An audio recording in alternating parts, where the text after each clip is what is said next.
Computerized Start is brought to you by my awesome patrons on Patreon, and by your tips and memberships on Ko-fi. These and other channel supporters make my live streams possible. You too can become a channel supporter with tiers starting at just $1.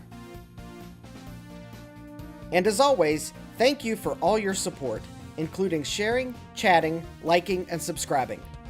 Now roll that famous logo animation!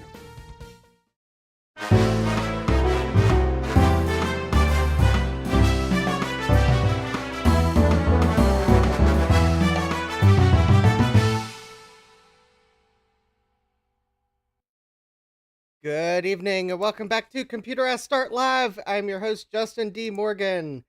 And we have some restless folks in the chat because I have a whole stack of boxes for Wheel of Regret, and you sent me things. I need a better name for that second segment. Anyways, the stack of boxes almost comes up to the bottom of the camera frame. Luckily they don't, because I will be redacting addresses in real time, as well as greeting everyone that's in the chat in real time. We have Frank S. Hi, Frank. I have your letter here. We have Everything is Broken Garage, Ryan. We have Kibbs with Retro. Hi, Kibbs. We have J-Wire. Welcome. Did the Riddler drop these off or what? No, I had to go pick them up. Maybe from the Riddler. We had, let's see, Ryan says, will Justin be smashing his head into the boxes like some sort of Italian plumber? Maybe. Depends on what's in them. Or how hard it is to open them. Kib says they will give magic smoke bombs and PCI Ethernet cards. Well, Martin already has joked on Discord that it's 15 pounds. Wait a minute. No, that wasn't Martin. Someone's already joked it was 15 pounds of power cords. We have Trina's Technobabble. Hi, Trina. We have Joe's Computer Museum reminding me that I was late. Hi, Joe. Joe reminds me enough times, maybe I'll be on time one of these days. We have, Trina pointing out just in time. Yes, we need to make that trending. We have Thomas Armstrong. Hi, Thomas. We have Garth Beagle. Yes, the mystery boxes. We have Starbuck Tech. Welcome, Jason. We have Gutbomb. Hi, Gutbomb. I got your box here. It came today. We have... I thought I saw someone else. We have Jesse. I8386SX. Welcome. We have K-Mac Vintage. Hi, Will. We have... Let's see. Anyone else? We have Jeremy's Vintage Hillbilly Shack. Hi, Jeremy. We have RetroTech Chris. Hi, Chris. We have... touchy scroll wheel here. All right, let's see here. I saw a few more names. We have 1-Bit Fever Dreams. Hi, Michael. All right. Oh, and we have RetroTechy, who's probably going to guess a new middle name, and I will have to say no, most likely. Joe says, never be on time. It ruins the tradition. All right.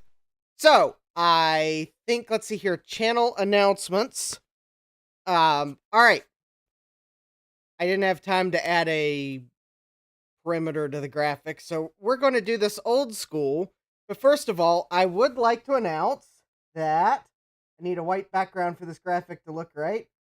That April Apples is coming up soon, and you're probably wondering, what in the world is April Apples? Well, that's the new name for April 2. So if you are an Apple 1, Apple 2, or Apple 3 fan, because notice how there's no number there, and you're a content creator, video, blog, just short form posts, songwriter, I don't know, maybe you want to make a movie about it. Well, it's your month to do the Apple thing that you've been waiting to do. So please go to aprilapples.net And, well, you'll notice the website looks very much like the April 2 website, but that will be coming up in April. All right. I know that wasn't exactly a channel announcement, that's more of a community announcement, but it was at the top of my list.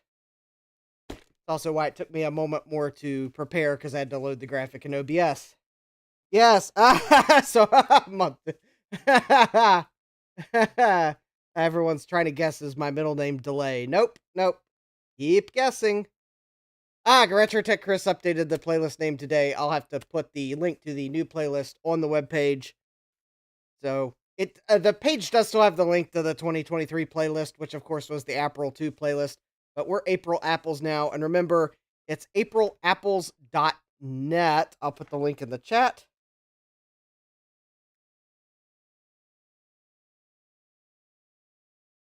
Because I think someone checked on the domain name on GoDaddy, and GoDaddy registered it thinking it was valuable. So there's a cyber squatter on the .com. So we have the .net, although I also registered april-apples.com.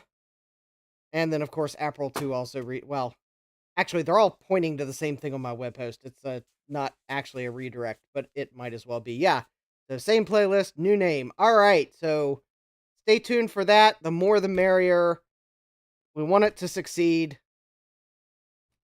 And that, if you saw Joe's stream last night, I was working on that logo then. So all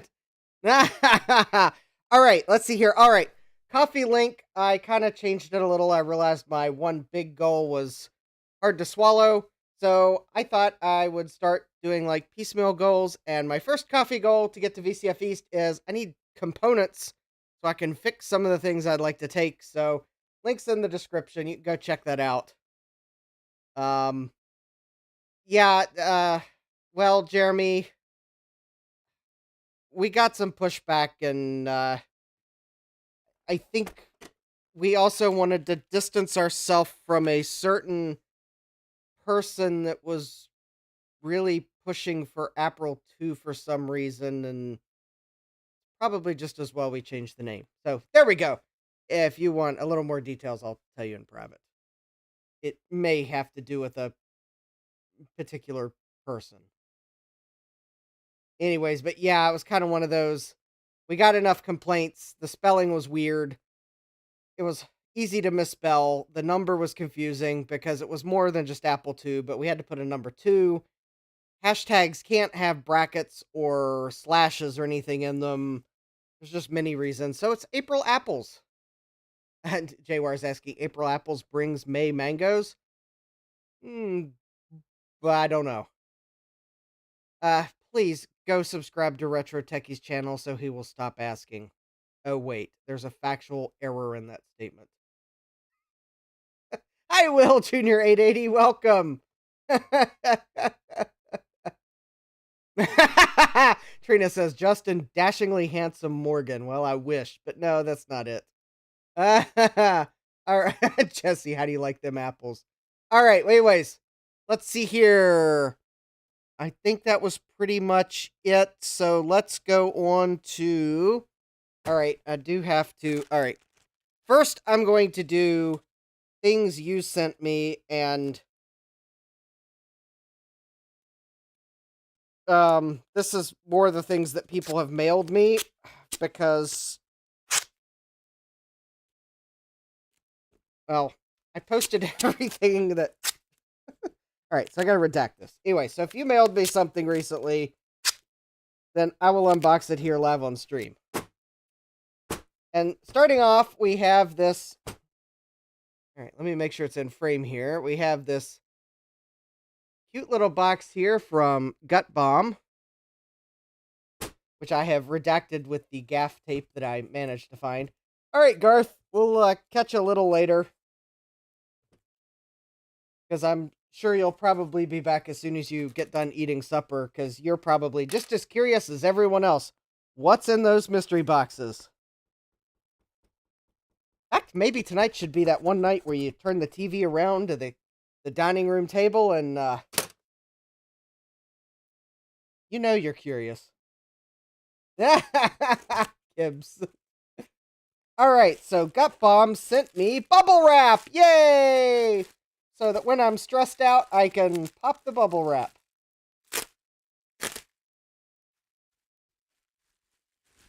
Ooh, alright, more bubble wrap! I will refrain from popping it now on stream, because... Oh, yeah, that's right. Okay.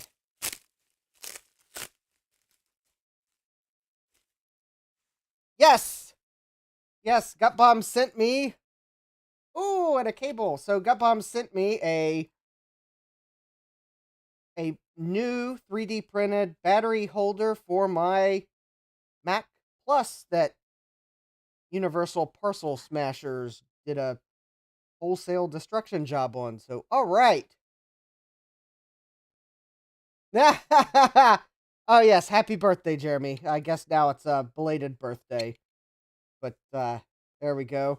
Thank you, Gut Bomb. And Gut Bomb told me that I think I've got another box on the way now. So, anyway, so there's the battery holder for my, new battery holder for my Mac Plus, which was one of Gut Bomb's new designs that replaces the, oh yeah, if you noticed, it replaces the coin cell battery, or replaces the battery cell with a coin cell battery, and I have the holders, but it's got a spot for a DB9, so I can put an RGB to HDMI on my Mac Plus, so stay tuned on that. Gut Bomb says, installing this will be an adventure. Sounds like installing this will be a live stream.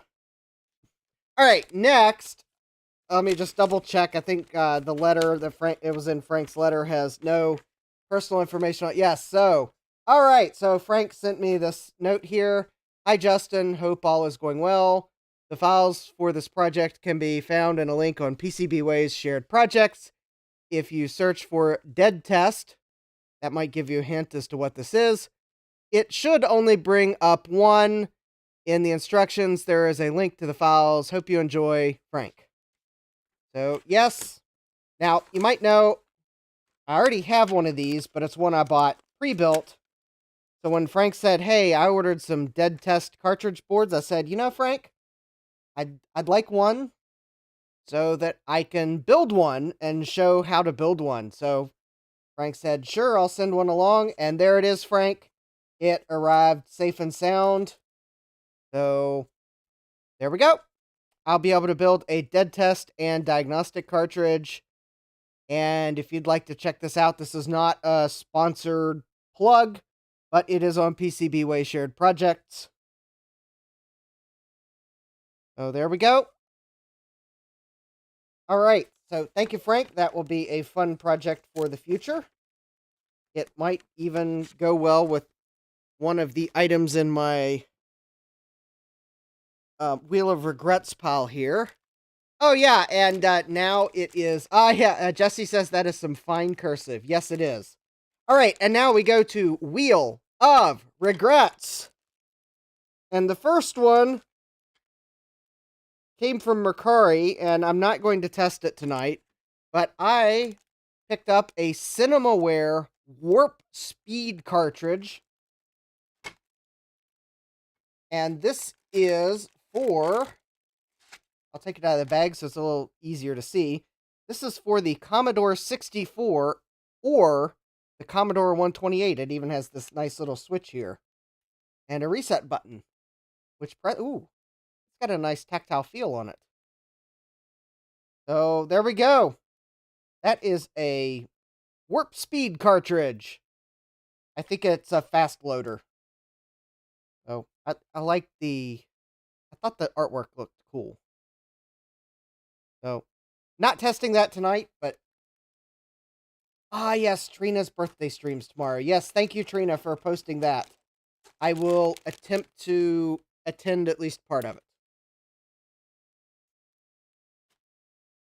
I hope you all will be able to attend it, too. Alright, so that's the first Wheel of Regrets. I'm not testing it tonight, but... Well... I've got something else to do if we run out of time. Alright, so the next item on Wheel of Regrets... Actually, wait a minute. Why am I putting tape over this when I can just open it up upside down? There we go. Alright, I will open this up upside down and hopefully not accidentally show anything that's like my address or something. All right. So this is an item.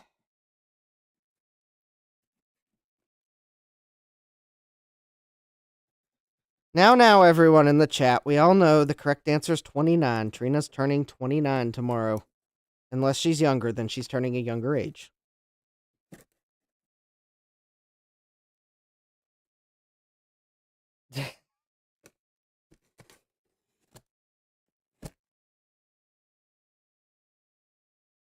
All right, so this did come from eBay. And we first have, woohoo, a screw.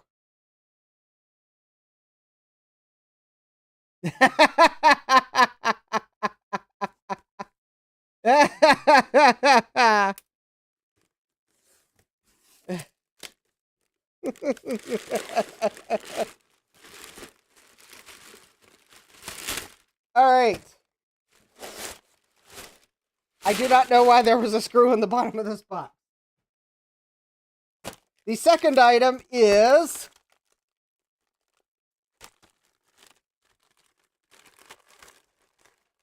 all right. Is the Creative Labs Sound Blaster card that the seller that accidentally sent me the wrong card the beginning of last week sent me in lieu of the card I ordered. This is the one I'd mutually agreed upon. Notice this card does have the bracket. It is rust-free. It has been tested. It has I believe this is a Panasonic interface, which is fine. Anyways, there we go. I have a Sound Blaster 16. And let's see, did I win the DSP lottery? No, I did not. So this one is going to have the hanging note bug, but that's fine. It's a Sound Blaster. All right. So, yes. So now, before I forget, now that I have this card in hand, I can close the case with eBay. So, all right. I can figure out how to do this. Let me go ahead and do that now. Purchases. Deliver. See here. See return details. Cancel return. Reason for closing. I received a replacement. All right. The seller sent me a replacement. Sound card. I have to tell eBay why I'm closing it. Apparently. Confirm. And there we go. All right. Now the seller will hopefully see that I closed the return and everything should be good. It will hopefully mean that eBay will release whatever hold the funds is on their account. So that's the important thing. I'll also send them a message, reply, and confirm that it arrived in good condition, but at least the case is closed. And actually, I don't believe that screw actually goes to the sound card. So bonus. I got a bonus screw out of the deal. Okay. All right. Next, I have a package that's from, you'll never guess this, eBay.ca. Almost makes me want to sing "Oh Canada," but I'm not going to. Partly because I think about the only part I think I would get is the "Oh Canada" part.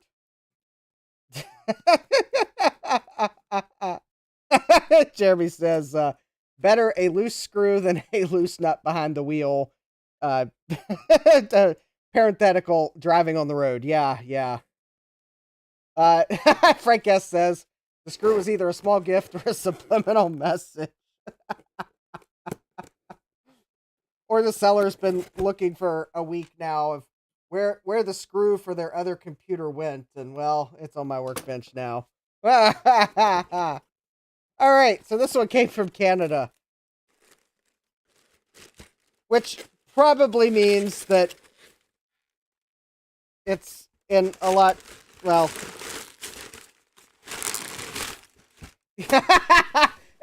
Ryan has pointed out it's a box of sorries, not regrets. Yeah. All right. So what in the world is in this box? Other than I think you can see what one of them is.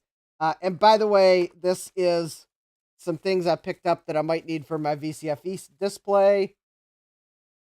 Anyway, so this is, you might notice a trend here, a Z-Tech Super Graphics Junior for Commodore computers. There's the DIN connector that goes somewhere, and then here is I think this goes on the cassette port or something. But anyways, so this gives your Commodore a Centronics connector, so you could use a printer. Now,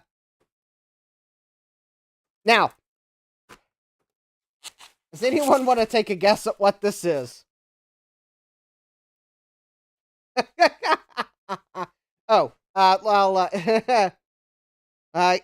Kibbs, you might think it's C64 stuff, but let me, I want to put a chat or a poll in the chat here real quick. Because I forgot to do it earlier.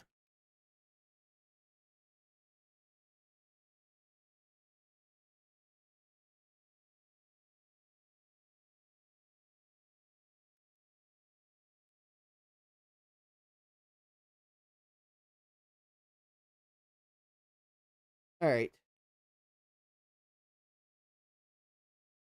So, all right. While I continue with the last of the regret here, or wheel of regrets here, I have a poll in the chat. So please vote. Which mystery box should I open first?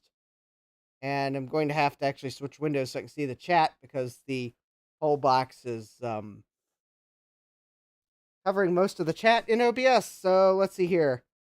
Now, everyone's guessing a cartridge, but I might as well show it. So, it is a Z-Tech Graphics AT for the Atari. But yep, it allows you to print from your Atari computer.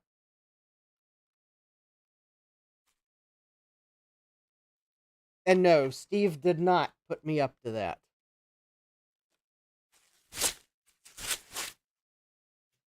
Because if Steve had, he would have had me get the auction that had like the truckload of image writer printers or something like that. Jeremy, it's for the 8-bit Ataris. Or whichever ones have an SDIO port. So I think the 400 and 800. I got it as a backup because I think I'd rather take the C64. But, well, I was already ordering from Canada anyway, so I bought them both. I don't know if either of them work. Anyways, alright. Did I have any other regrets? Well, I mean, I did have one other regret, but I didn't really want to bring it down here because it would be hard to convey why it's a regret because the seller sent me the wrong thing. But if I show it to you, you all will probably try to convince me to keep it, even though it's halfway a disaster. But I bought a koala pad for the C64, and you might be noticing a trend here. The koala pad's like a little pad that you can use to draw. It comes with software so you can draw pictures. And now you might actually see exactly why I might have a printer adapter for the C64. Well, the seller sent me the wrong koala pad. They sent me the one for the Atari. Which, on the one hand, they were charging more for because the software box was sealed in it. But on the other hand, the koala pad itself is probably not functional because the top of the touch surface has, like, completely degraded. So, I'm returning it because the C64 koala pad I ordered looked like it might have had a shot of working. This Atari one is, like, horrible. I don't even want to drag it downstairs because it needs to be returned. So, Ryan is asking, how was the microwave you got sent last week? Did it work? Did it arrive in several pieces? Yeah, everyone was at the... Oh, hi, Jim's Retro Stuff. Welcome. Oh, Jeremy says the stream didn't start for me. Interesting. Huh.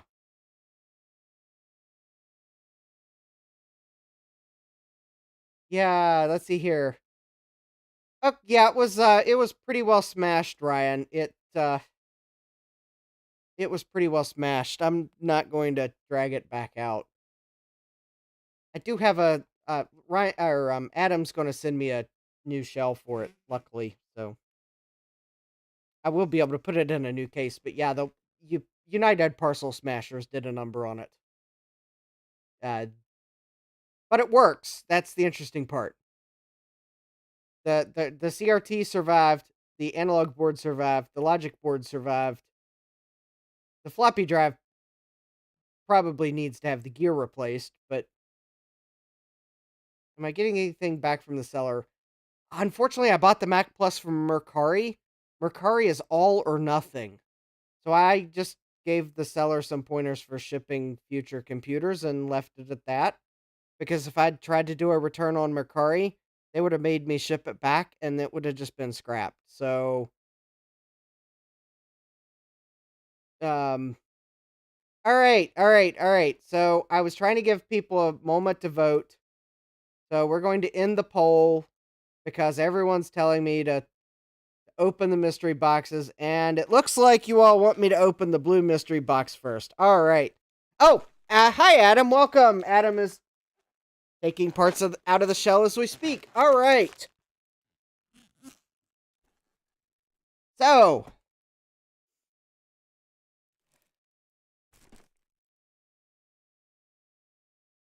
Joe did have an interesting comment about the question mark on this box, and well, I don't know why the question mark was drawn this way, really, but yeah, this is like the fanciest question mark I've seen all year. I almost don't want to open this box.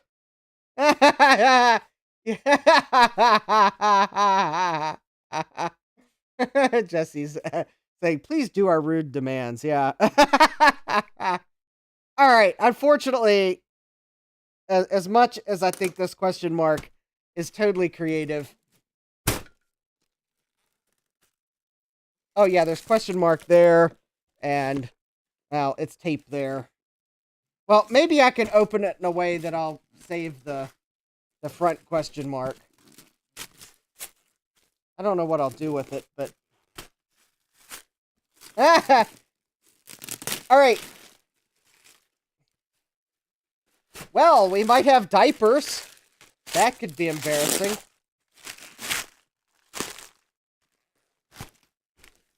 All right, let's see here. Jeremy's saying, save the big question mark, please. Well, I'll try. Well, it looks like I might have gotten it off the... Okay, looks like I might have done it. All right, All right, anyone want to guess what's in here? RetroTech, he says, they may not fit you. Jesse says it's a DV6000. That's less than nothing. Frank S says this is getting scary. This well,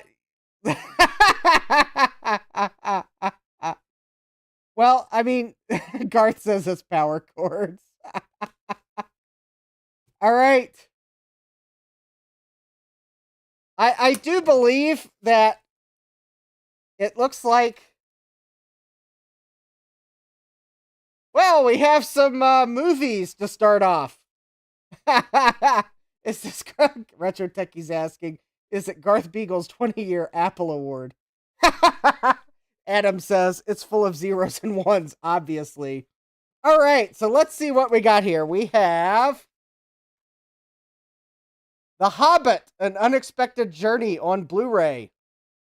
I actually do not own this movie. Cool. All right. We have... Whoa. Oh, wait. I should probably see if the discs are in here. Hey, there we go. We have Oh, all right. We have all 3 discs. Oh, and it has the DVD. Oh, cool. And there's a code that I'll have to see if it's still redeemable. All right. Yeah, all discs are included. Yeah, we got DVDs. Hey, I like DVDs too. We have Man of Steel. DVD, DVD 2-disc special edition. And all the discs are in here. Ooh, and we have a code. Yay! I don't have this movie. I have more discs, RetroTechie says. RetroTechie says you have more discs than Best Buy sells right now. Adam McGee says 480i video is fairly pointless. Yeah. All right, we have one something probably. Oh, DVD. We have Westworld season 1, The Maze, and looks like we have all 3 discs.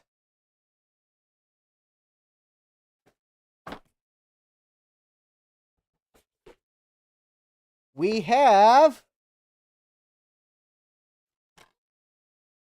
The Adjustment Bureau, a movie I have never heard of. And the disc is in here. We have Changeling. And, well, the disc is in here. We have Madagascar. And it looks like both discs are in here, including a mystery gross substance on the one disc. Ew. I'm glad I'm wearing gloves. It's, yeah. Ugh. Okay, don't know what that is. We have Shrek 2. All right.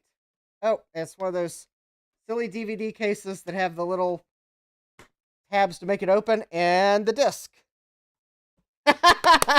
Adam says if I went through my discs at this speed, it would be a 900-hour stream. Well,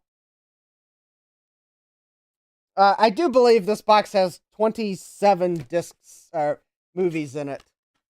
We have Clash of the Titans. And the disc is in here. Retro Techie says, be sure to tune in tomorrow when I donate these discs to the local Goodwill live on stream. Actually, I don't think Goodwill likes you recording in their stores.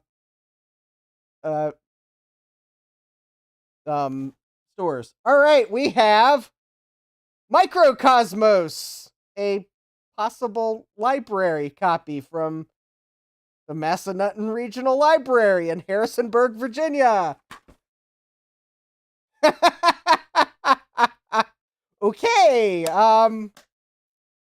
well, looks like that I'm going to be setting that one to the side, and I might have to, that one, I might have to make sure the library is not missing that one. Oh, here we go. If you remember LGR's last thrift. Garth Beagle says, send that Mantis DVD to the Big Bad Biologist. J-Wire says, these don't look like Academy Award winners. We have Cult Classic Features, Gore House Greats Collection. Over 17 hours. Yeah. Sure, okay. Yeah. Okay. Sounds like, we have another library movie. Well, I know they sometimes sell these items off, but oh, wait a minute. Okay, this one's marked, okay, maybe they did get rid of them, because this one's got a marking on it. So, maybe they are fine. Alright, so we got the League of Extraordinary Gentlemen. Yeah, let me see if this other one's maybe got a mark on it. Oh, Okay, yeah, I see where they marked it. Okay. I missed the marking the first time. Yeah. Franca says they're all overdue, and rather than return them, they sold them to Justin. Yeah. We have an Angelina Jolie movie. I'm not even going to try to pronounce the title of the movie because I will butcher it. Yes, and we have the disc in here. Adam McGee says that movie sucks. Yeah. We have Dawn of the Planet Apes. And the disc is in here. Yeah. Garth Beagle says they sold them to me and Martin. Yeah. Jim's retro stuff says, I wonder what the overdue fine is. Actually, a lot of the libraries around here switched to like no overdue fines. Oh, a retro techie says Maleficent. Okay. We have we have the multi-Academy Award winning Dog Whisperer with Caesar Milan. The complete first season. It totally does not look like the library photocopied the cover. But it does appear as if, 1, 2... Oh, it looks like all the discs are here, though. Yes. Maleficent. Yeah, well, okay. We have the Midnight Horror Collection. Yeah, okay. Okay, the disc is in here. All right. Moving on, we have Wayne's World. And that just blocked on the rest of the statement they make. But yeah, all right, there we go. That disc looks awful, but I think it's because someone peeled the security strip off the disc. Yeah, all right. Garth says, I take my vote back. Please open the white box. Yeah. We have the Strangers. We have She's the One. You know, some of these I kind of wish the discs weren't in them, but... Sadback says, oh, hi, Sadback. Totally doesn't look like the library photocopied the cover. Adam says I should put some... Well, it'd be one way to... One way to get rid of the movies you no longer want to watch, Adam. Yeah, put them in a box and sell them. All right. Here we go. We have X2, X-Men United with full screen. Wah, wah, wah, wah. All right, well, okay. We have the discs, though. Oh, cool. We have Oh Brother, Where Art Thou? And the discs in there. All right.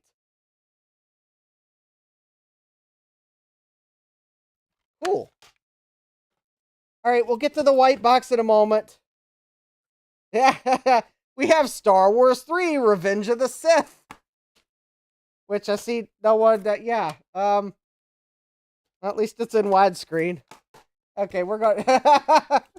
We have The Majestic. 2 thumbs up from Ebert and Roper. Yeah, all right. It's got the disc in there. Garth says, and Oh Brother, Where Art Thou is great, but like 10 to 15 years late. Yeah. Yeah, Adam says I have like 25 DVDs left. Everything else is Blu-ray. Yeah. We have The Karate Kid. Oh, wait a minute. Cool. All right. The Karate Kid. I'm going to go through these really quick. We have a mystery film. All right. The Beach.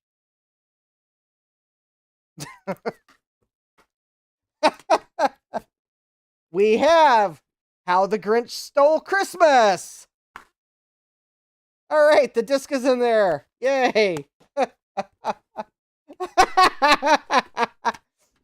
Jesse's like, I'll laugh if the white box is VHS tapes. All right, we have Snow White and the Huntsman. And the disc is in there. You know, I've noticed Trina's not said mine to any of these. We have the other Bolin girl. I'm sure I butchered that. It's an ex-library copy.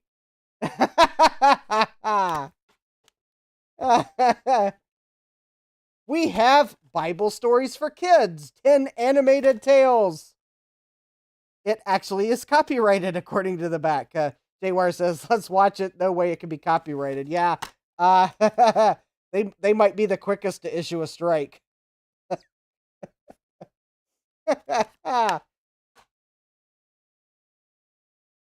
It's not rated, though. We have the Boogeyman 2, and the Boogeyman 3.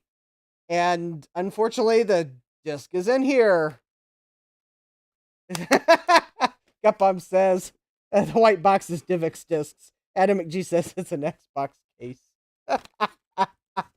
We have Grandma's Boy, unrated. All right, well, definitely will not be having a definitely will not be showing that on the channel. I do have my standards. We have Frosty the Snowman Deluxe Edition. Instead of waiting for it to be on TV, I can now watch it anytime I want to. All right. Okay, we are almost done. Oh! All right, we have Star Wars: The Last Jedi.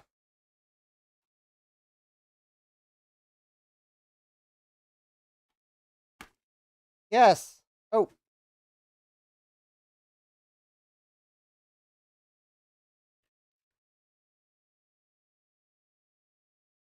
Oh, okay. Well.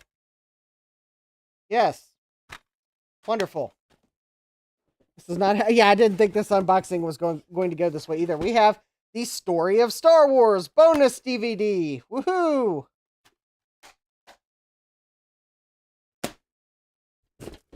Okay, we are almost done here because we have Star Wars: The Force Awakens.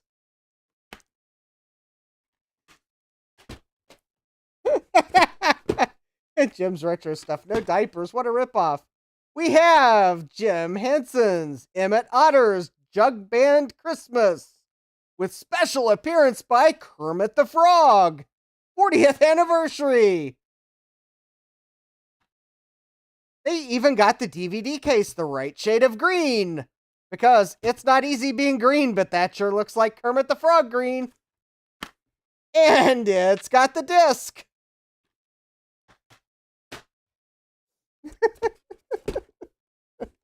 We have the Midnight Horror Collection. And there's the disc. Yeah. We have Borat. And that looks like a photocopied cover.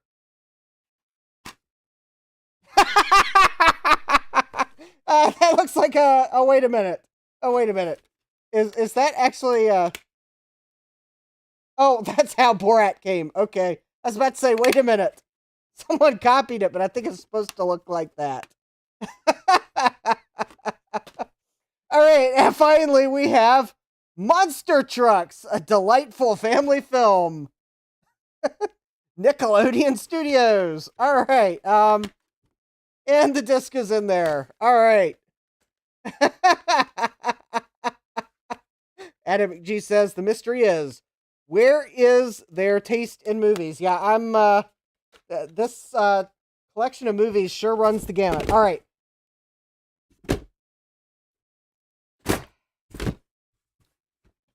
Well, that was fun. It will make the, inevitable admission that I did make a deal with the seller for both boxes, so don't worry, I did not pay $15 each. Something told me to negotiate a little bit, so I'll leave it till after I open the other box to admit how much I paid. I did negotiate a little bit. And if the, by the way, if we finish, oh yeah, okay, we haven't even made it to 9 o'clock yet. We'll be looking at one of the computers I picked up this weekend if we get done with this early. All right. So Martin will be disappointed to know that I don't have 15 pounds of power cords, but I might have 7.5 pounds of power cords. Ha ha ha! Well, we have another mystery box. It is another diaper box. Thomas Armstrong says I can turn the movies into Trident cards. Will Will Jr. 880 says, did anyone see Retro Recipes video about decoding a weak signal bounced off the moon on an Amiga 3000? Well, I'm trying to do the same on an emulated VAX. Let's say building GCC on a VAX hasn't been fun. And before you suggest cross-compiling, don't. All right, Garth says, all right. Hibbs says, box of regrets. Garth Beagle says, please no DVDs, please no DVDs, please no DVDs, please no DVDs, please no DVDs, please no DVDs, please no DVDs, please no DVDs, please no DVDs, please no DVDs. RetroTech, of course, says, please DVDs. Frank S. says, let's hope Garth is right.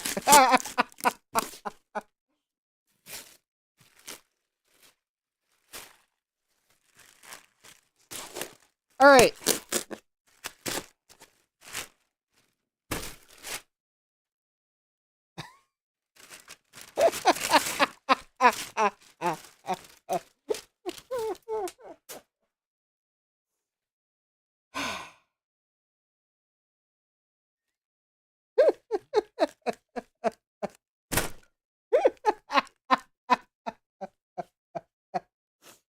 Should I just go to Be Right Back now so I can die of laughter? Because you all probably see what I see peeking out of the box.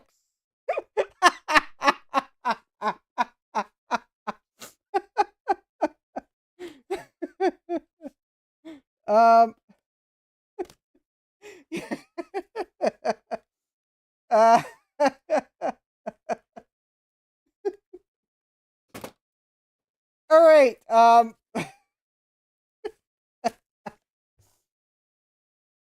This video, okay, this chat is going too fast. Someone, let me see if I can,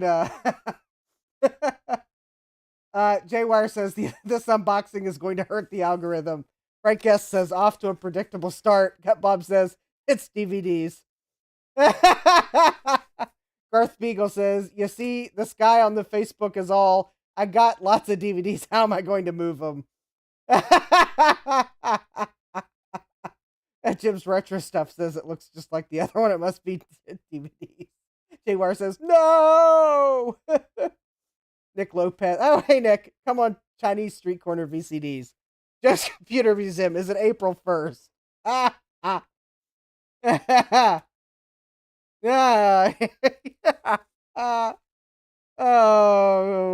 Okay,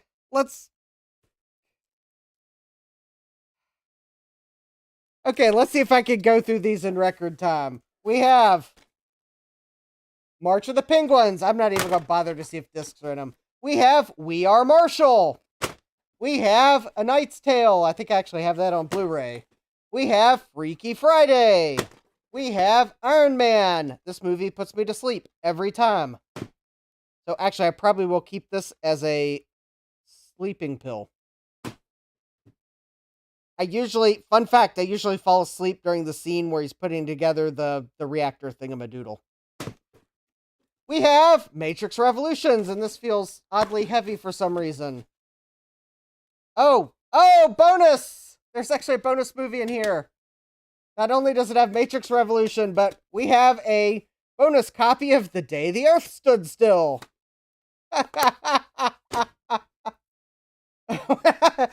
Garth Beagle, when am I going to open my own DVD store? We have Spark of Insanity. We have Spider-Man 2. We have The Lion King. We have Mission Impossible 3. We have Rudy. We have Rumor Has It. Oh, Blockbuster. We have Cheaper by the Dozen. We have Invincible. We have Scoop. We have The Hangover. We have The Texas Chainsaw Massacre.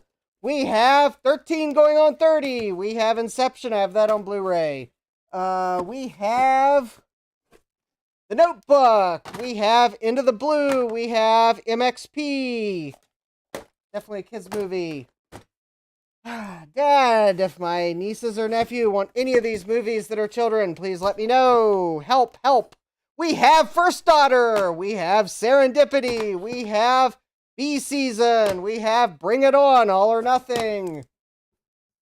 Yeah. We have Eagle Eye. We have The Lake House. We have The House Bunny. We have Daddy Daycare. We have The Incredibles. We have Terminator 3, Rise of the Machines. I've got that on Blu-ray. We have Jumper.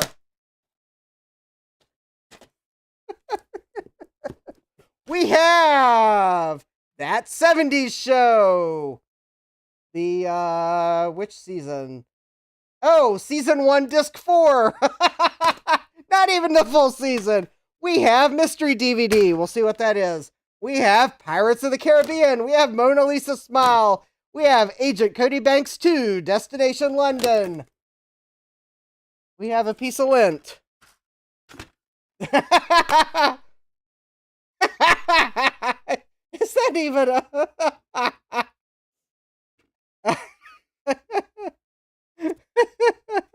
we have Don Quixote. Yes, Joe, I did open it off screen. Joe says, Jumper was a great concept, poorly written. Yeah. All right. Okay.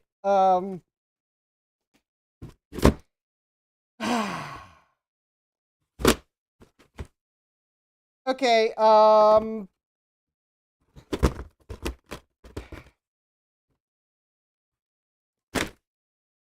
Well, congratulations, Goodwill. You're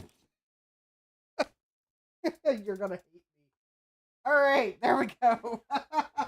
I think a bunch of those movies are going to get donated to Goodwill, where they will probably go off to a Goodwill clearance center.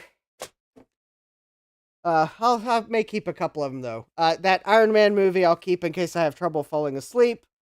There were a couple movies that I will probably keep. Yeah.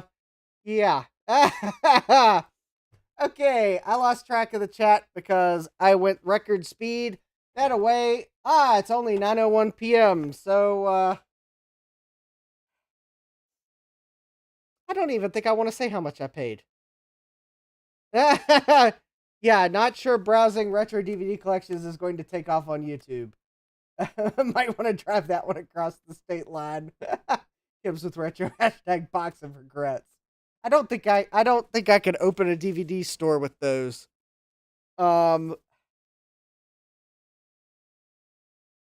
Yeah, okay, so so they were $15 each. Martin, Mac, and Garth Beagle chipped in. So thank you, Garth and Martin. I did make the seller an offer. 2 for $25, so I paid $25 for, was that 53 DVDs and 1 Blu-ray movie?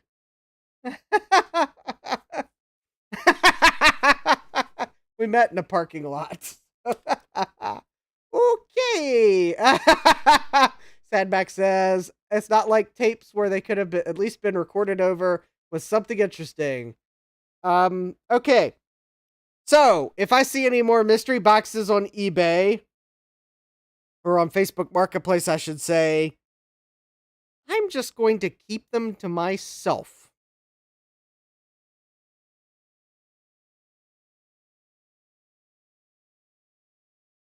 Yard sale. RetroTech, you regret has a price. It's $25. Okay, yes, now that I have completely plummeted the YouTube algorithm for this live stream, YouTube's computers are probably going, regret, regret. How do we categorize? Help, help. Yeah, I don't know. YouTube will, yeah. Okay.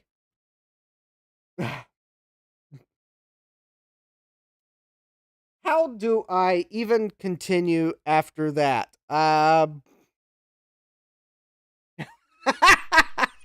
J-Wire says, mail them to Mac 84. He has room. Thomas Armstrong, do you have lost mail auctions there? Yes, I could mail them to nobody and forget to put my return address on them, although I'm pretty sure the post office frowns upon that.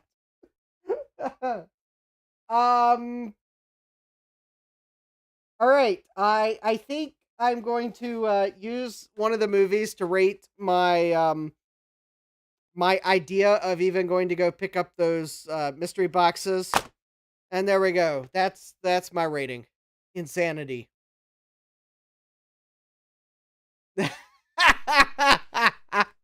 Kim says, now make the stream worth it, as you have already spent more money on Ethernet and electricity making this live stream than those boxes are worth.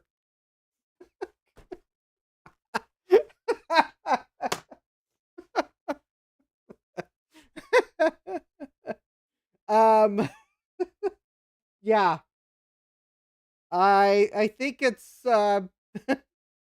no, I'm not gonna try out an Atari device. Actually, J-Wire says YouTube wants its push notification back. My Atari is not put back together, so I can't test the Atari device. No, I haven't. I do have something I do need to look at.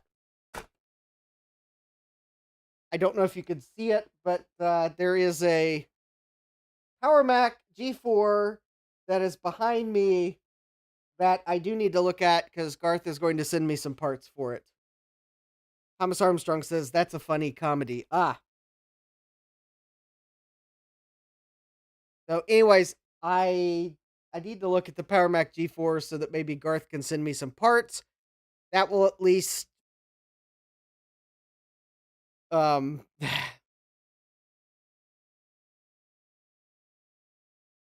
I don't know. It's hard to follow.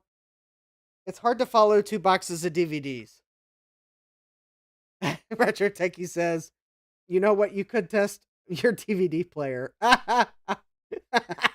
Jesse says, YouTube server lets Magic smoke out after this live stream.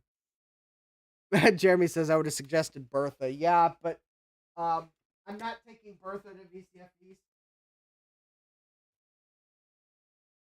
Well, I'm not taking this G4 to VCFDs probably either, but Garth was going to send me some parts, and I need to take part of it apart to figure out what the problem is with part of it. So, but there's a reason. All right. So now that I have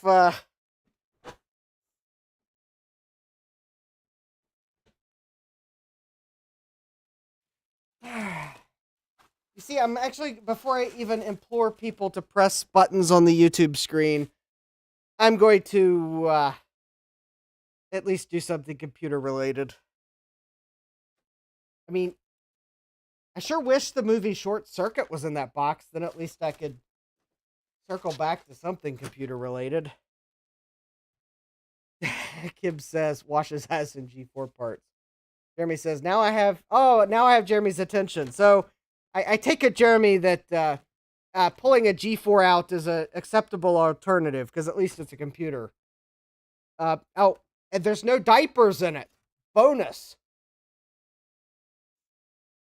All right, so this Power Mac G4 is an AGP graphics model. The hard drive did not come with it, but this is the one I grabbed off the free pile at the repair workshop. It did not have the hard drive in it, but everything else you see inside of it was in it. So if you saw on Dave's stream where I looked at it and we had the computer that had the state of Maryland asset tag on it from the Department of Labor, Licensing, and Regulations, I believe. Although, please, if you're a Maryland resident, don't fault me if I'm wrong, because I am not a Maryland resident. But anyways, they mistreated this computer. Exhibit A. Exhibit B, there's no screws on this side panel here. It's a AGP graphics. So I think it'd be like the second G4 model that came out after, I guess, Sawtooth. So it does not have gigabit Ethernet, but it does have AGP graphics. I think it's called AGP graphics. And I'm trying to find my screwdriver, which is on my workbench somewhere. I think my screwdriver ran away because it didn't want to. It was embarrassed by mystery boxes. Yeah. All right. What did I do with my screwdriver? Oh, I see it. On top of my other G4 I picked up this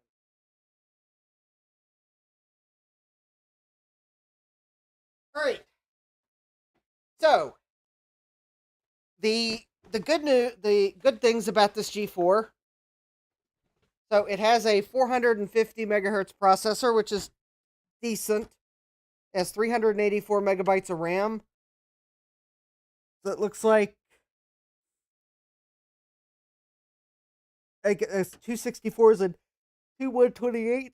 It has I think this is just like a Rage Pro Turbo card or something like that. So nothing really fancy. Had the battery removed. It had no hard drive. It has a DVD-ROM drive installed that is iffy. I think it might be on its last legs. So there's the video card. It at least has DVI and VGA, so that's nice. Because there's no...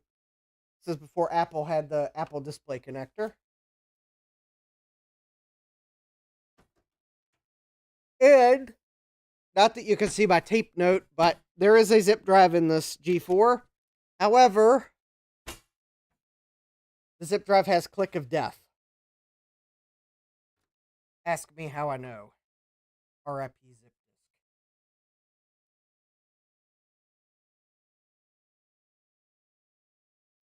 All right. Yeah, it's not a... Well, the Sawtooth doesn't have... The Sawtooth, I think, saw PCI, so in a way, it's good that it's AGP graphics. Will it doom? Maybe. Oh, and the... So I can't put an airport card in it because the connector is broken off. So what am I doing? I need to remove the logic board from the case because the door will not close. So I need to look at the door assembly underneath the logic board, and the only way to do that is to remove the logic board naturally. Where are the screws holding the logic board in? Well,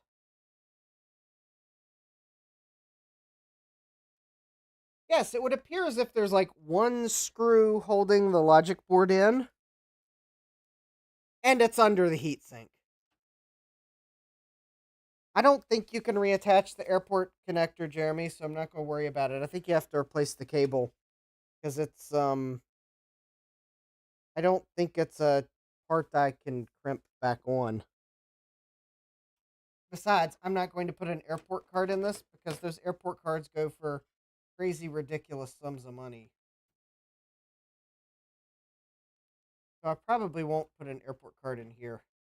But yeah, I do, in order to remove the logic board, I have to remove the processor, which is probably good because it would appear as if there's no thermal paste on it.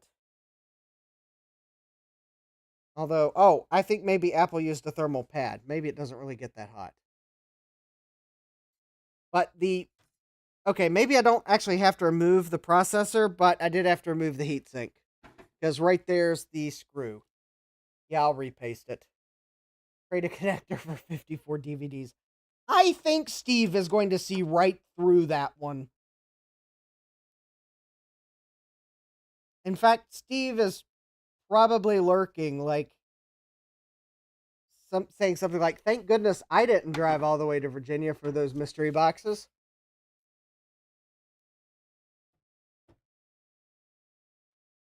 Oh, actually, there actually is 2 screws. Never mind.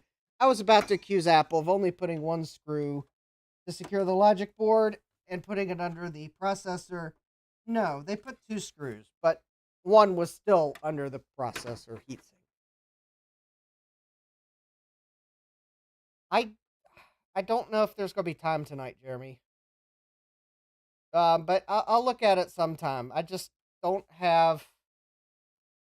I don't. As you could probably tell, I don't have any PC parts out for tonight. Maybe Thursday, if I have time on Thursday, because I'll have to pull some PC stuff out to test the stuff I'm testing Thursday. But I don't know. If I have time, I'll look at it. But the thing is, Jeremy, I do not have a Wi-Fi network set up for that card. I don't have drivers downloaded. I don't have. I'm not. I was actually thinking there was something missing from the card.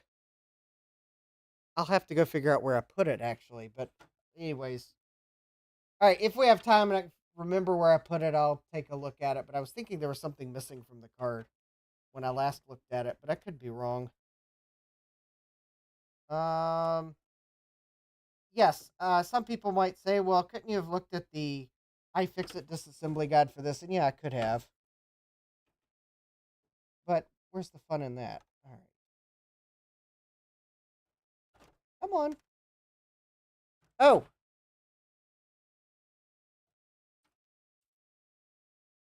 the modem was holding it in.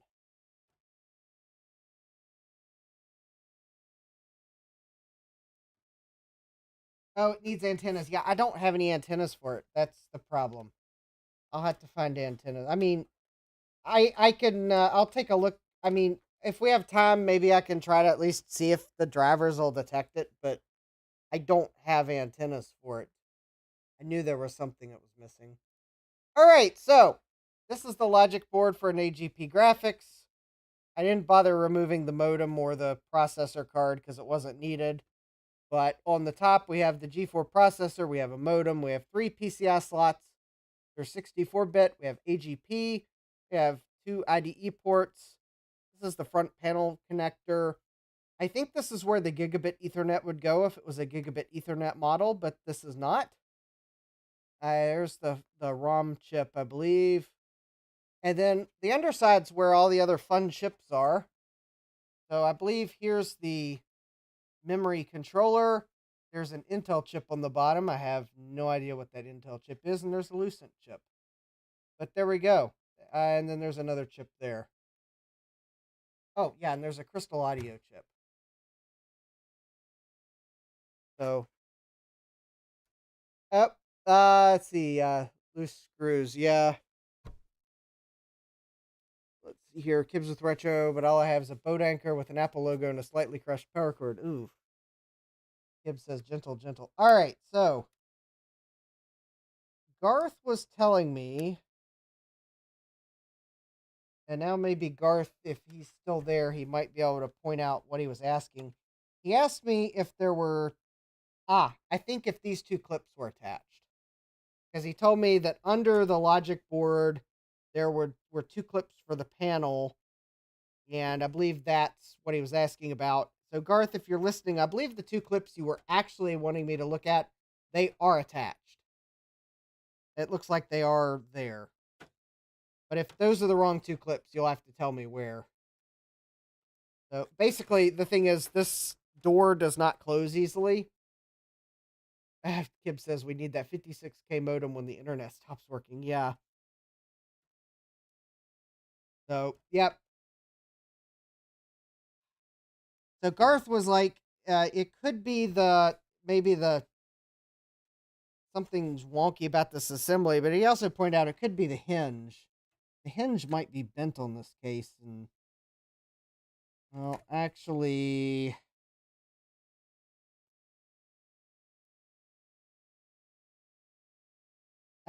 Garth, I believe that might be the case. I think the hinge is bent now that I look at it. So yeah, this case is the hinge is bent. That's why it won't close.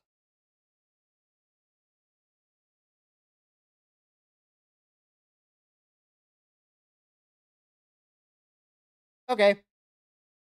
Well, that explains it. The hinge is bent. Because that basically it's kind of hard to show you. I don't have a good way to do it, but I can see the metal part here that the hinge is attached to. It looks like it's bent up inside the case, whereas the part on this side of the case looks flush. So yeah, it looks like someone with the state of Maryland didn't like their state issued Mac computer and bent the hinge. Shame on them. Hammer time. Yeah. Well, I'm not going to hit it with a hammer now because I need to remove everything from the case to try to hit it with the hammer. I don't know if I can bend it back into place, honestly. Probably can. The kind of thing I'm going to do off a stream because that would also hurt the algorithm, although not as much as opening 53 DVDs and one Blu-ray. But yeah, okay, so it looks like all right, it looks like yeah,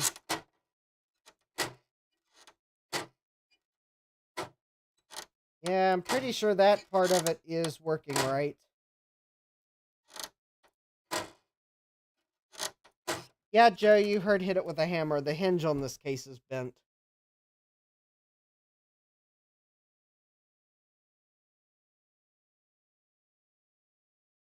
I don't know where the hammer is. I don't think I have the right hammer. All right. I told Garth was going to send me some case parts, and he wanted me to check the tabs under the logic board. The tabs under the logic board look fine, so the hinge is bent. The case, it's extremely hard to close this case. The hinge is bent. All right. Let me let Garth know. Oh, actually, let me just Casey's.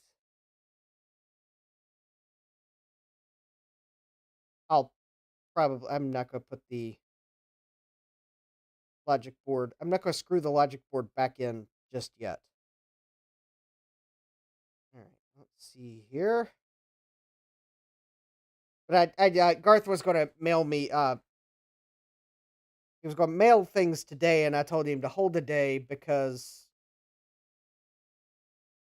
if this was the clips he wanted me to check are broken, then there was no sense of him mailing and then having to possibly mail again. So, all right, let me let him know.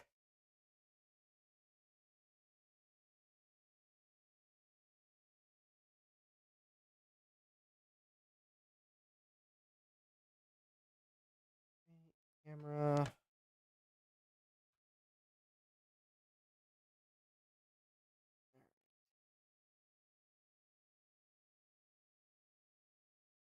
Oops.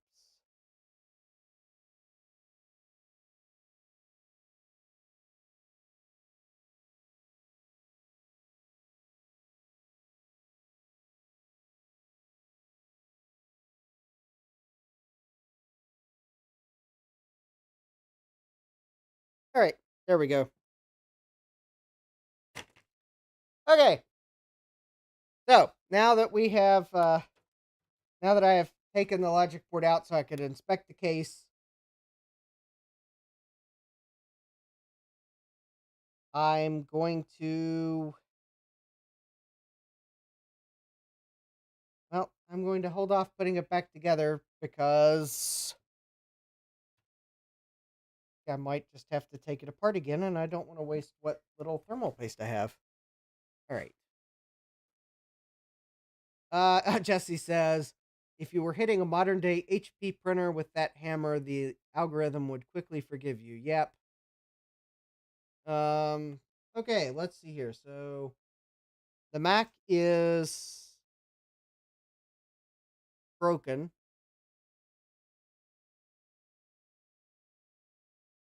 Yeah, the zip drive has click of death. I don't know that I'm a. Well, I haven't decided what to do about the zip drive. Yeah, Kib says HP. You need ink to scan. Also HP. These are not genuine ink HP ink cartridges. This printer will now self-destruct.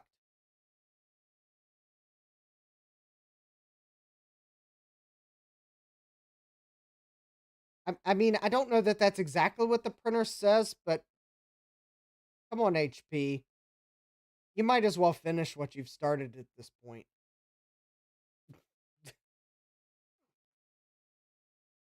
Am I right or am I right? Because they've done a pretty good job of offending all their tech savvy users, so they might as well just make the printer self destruct at this point because it couldn't be much worse.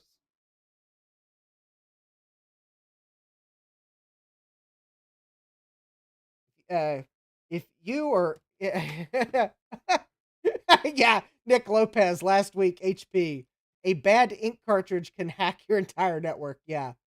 Also, Jesse says also HP. We can't use third party cartridges because hackers. Yeah. Yeah. Okay.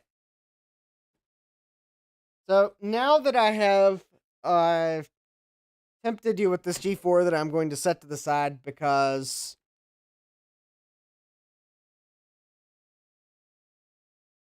well, I don't want to do anything else to it just yet. All right. Let's see what else I can get into. This is like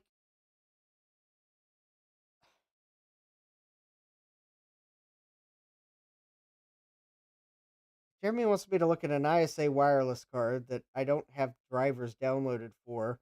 But the thing is, I've got a box of stuff that I picked up this weekend that I haven't really gone through. So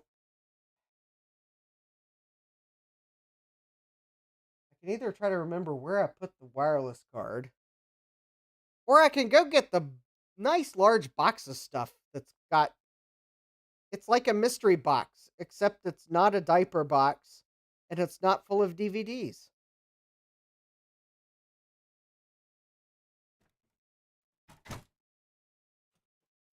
It even has a Mac on top of everything, but I already looked at that on Twitter over the weekend.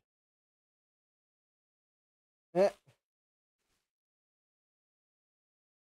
All right, let me go set this to the side. All right.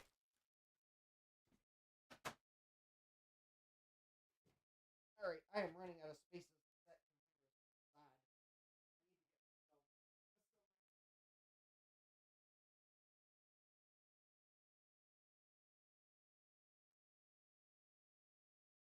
Yes, you're probably thinking, well, I have a huge basement, but the problem is without my new shelves set up, the problem is I keep like setting computers in the floor, and that's getting pretty inefficient. But I wanted to paint the walls first before I put the shelves up. I'm told to do that. All right.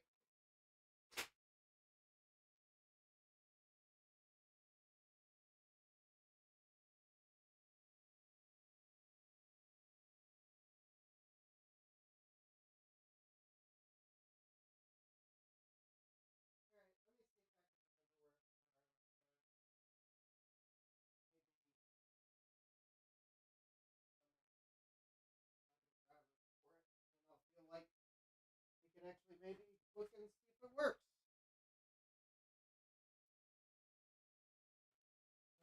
Fretboard pile, so it's not in that pile. No, not in that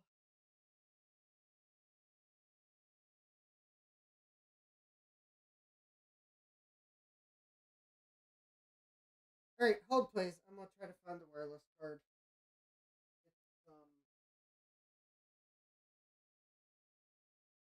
Then maybe someone can hunt the drivers down while we look at the box of goodies I picked up, and then maybe we can come back to the wireless card.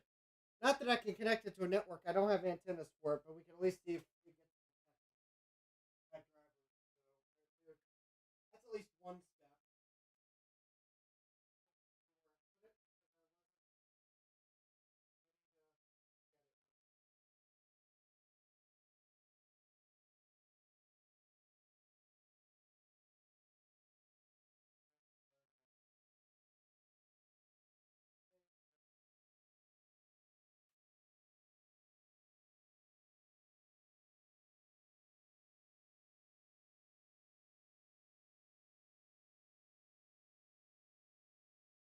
Oh, hold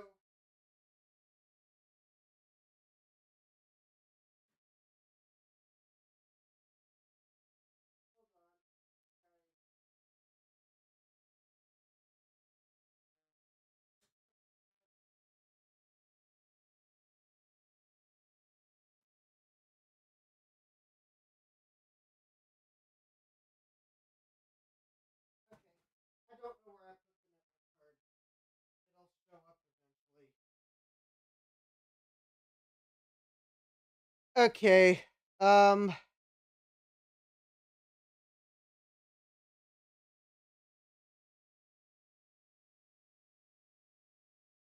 Oh, myself. Oh, mystery box. You mean how many computers you need to make a basement unusable?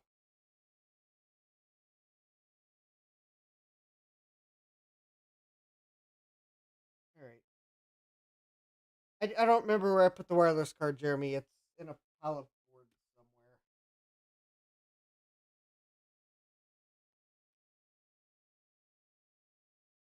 Okay. I.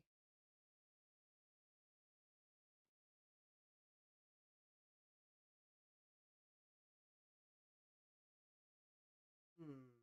All right. Let me go. Oh, I bet my audio is muted.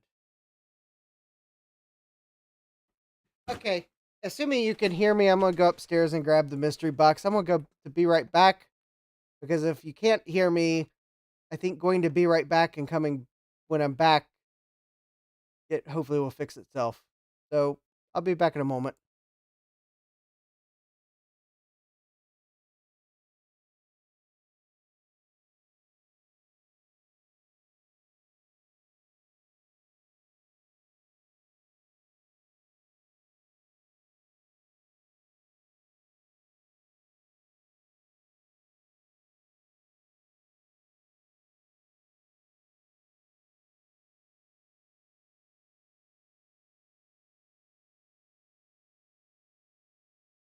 Oh, I found the wireless card on the way up the stairs. So, okay, well, instead of the be right back screen, I'll put it here. Hopefully that's close enough that folks can maybe read the markings on the card. So, if anyone can find, well, preferably well, I guess DOS or Windows drivers, it probably doesn't matter, then we'll take a look at it. I don't have an antenna for it, but, well, we can see what it does. So, if anyone can find the driver for it, well, we'll give it a try. All right, let me go get the box of cards from upstairs.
Aren't you glad it's not a diaper box?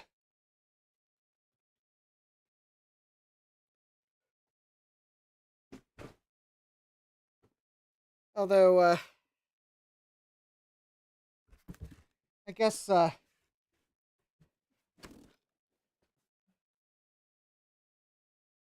don't, I don't know what that network card does. Jeremy gave it to me, and Nick's asking, old Proxim, does it even do 802.11b? Or is it the original 2 megabit? I don't know. Jeremy thought it was an 802.11b.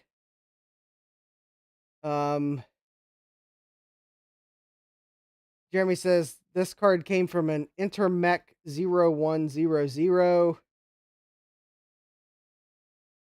Jesse says that girl at AT&T was telling the truth when she hooked up the Windows 95 system via Wi-Fi. Yeah, I don't know if this does 802.11b.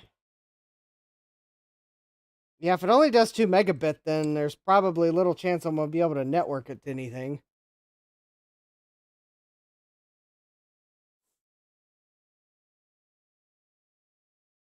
If it's 802.11b, I'm not changing my router to 802.11b mode. But I do have, I think I got an old Linksys router floating around somewhere that I could set up a little retro wireless LAN for turning on when I'm actively tinkering, but I don't have that set up right now. Hey, well, I guess we can, I guess I can at least do a quick search here. Nick says these devices can interoperate with 802.11b and can still be used today. Well, yes, they can still be used today, but well, I don't know that I would want to use it today. Proxim.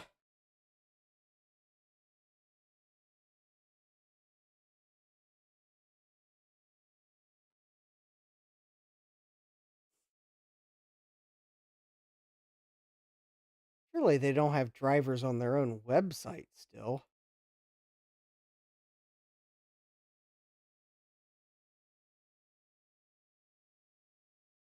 Well, I'm not logging into a Proxim account.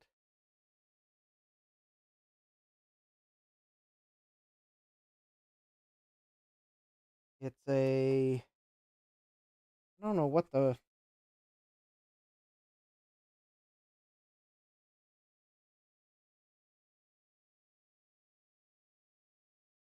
I don't know what model card it is. I know the FCC ID, but that's it.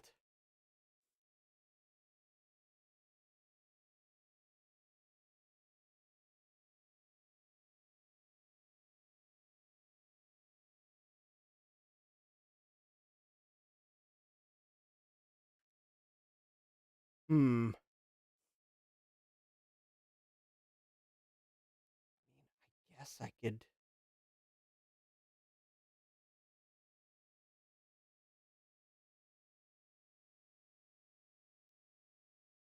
Looking to see if there's any.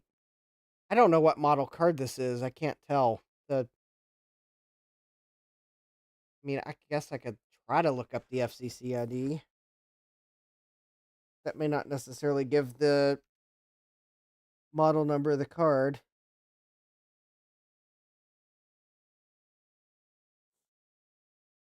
All right.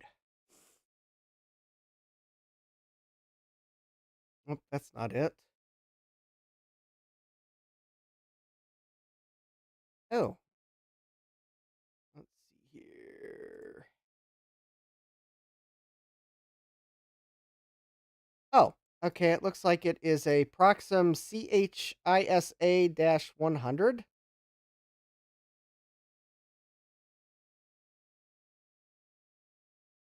Proxim was located in Sunnyvale, California at the time they filed their FCC application for it. It does say it uses those FCC ranges. All right, let's see if that results in drivers.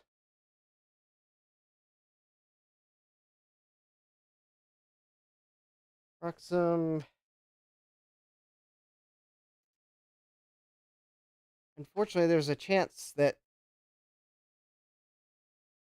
they may have not released drivers for this card separately if it was intended to be integrated into another device.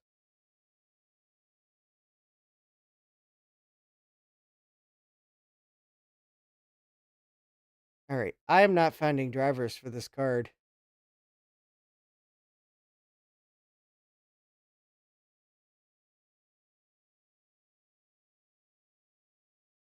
I think the model number is CHISA-100, because that's what the FCC application says, that it's a Proxim CHISA-100, which is a 100 milliwatt device for, I guess, output power, and it must be professionally installed.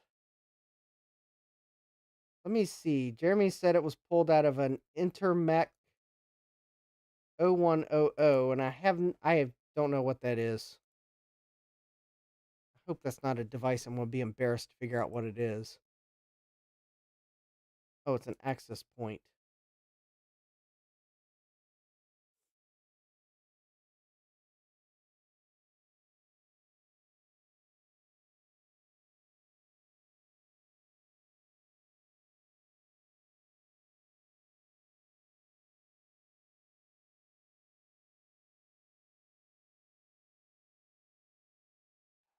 Wireless bridge for Janus RF readers and other wireless LAN products.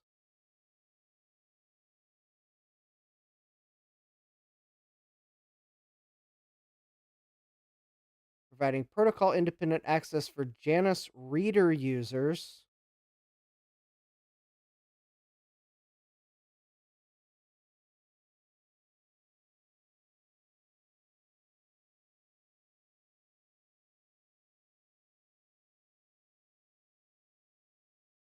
I don't think this is an 802.11b card. Because I'm looking at the manual for the Intermic 0100, and I don't think this is an 802.11.b card. I think it's a proprietary wireless card.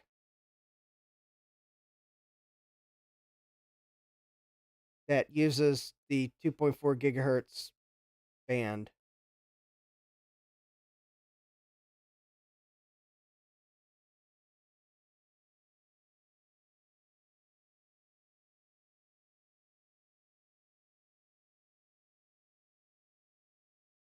All right. I mean, all right. Jeremy says LGR did a video on the system years ago. I don't remember seeing that video, Jeremy. The 386SX 16 base system.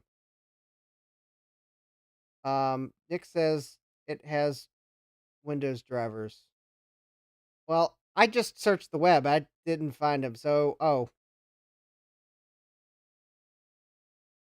hold on. Hold on. Let me fix a problem. All right.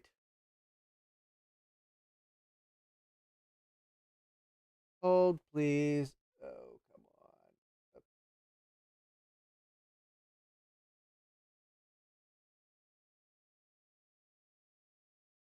on. So, Nick, if you did manage to find drivers for it for those operating systems, I believe you should now be able to put a link in the chat. Hi, VBorg. Welcome. All right. Jeremy says LGR did a video on that system. Interestingly enough, despite the fact that the search engines like to give me YouTube videos on things,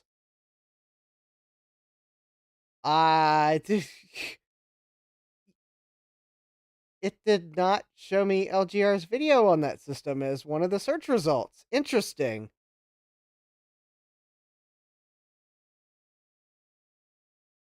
Very interesting. Yesterday I was trying to draw a logo, and that's all it wanted to show me were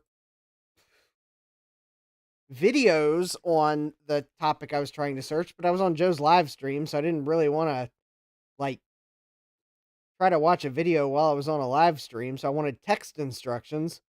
Of course, now the moment where I wouldn't mind knowing that LGR did a video on it. Oh, by the way, YouTube is recommending my own video to me. Yay me. Um, yeah, this is kind of funny. All right. Yeah. All right. So what is YouTube recommending to me while I'm searching for Intermic 0100? Well, here you go. Apparently, YouTube is recommending that I watch my own video. Oh, Nick says it was a mirror link page with dead links. Oh. Oh, okay. Well, I'm not going to open that on the share screen. Oh, okay.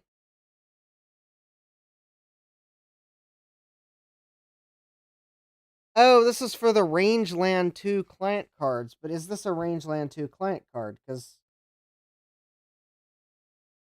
I can't tell what it is. 7100 ISA card. All right, well let me look at the user manual for these cards real quick and see if the pictures match. Assuming there's a picture.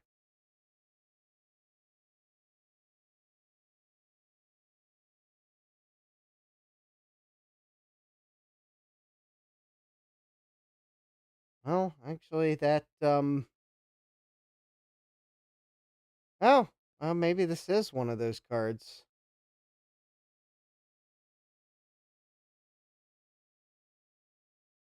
Huh.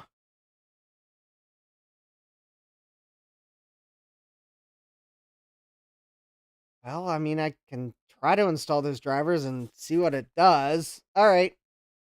Maybe it'll work. Would certainly feel more confident if the part number would match, but whatever. All right. Well, there. Now you know what YouTube's recommending that I watch. My own video. How meta. Oh, wait. No. How Google. Don't need to mix meta and Google up. I really need to move. All right. Whoops.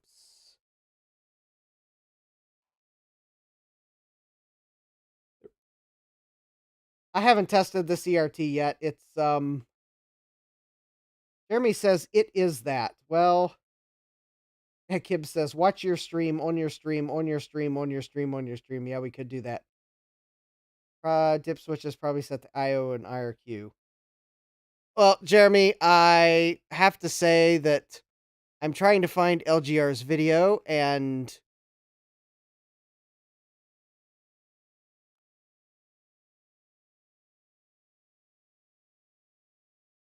that it's like I don't see it. Because actually, I was kind of wanting to watch it later if he did a video on that system. YouTube is recommending things that I do not want to watch. It is recommending a whole bunch of label printers to me. This is really weird. Okay. Oh, that's not really helping me. I was hoping to find LGR's video. All right, I guess.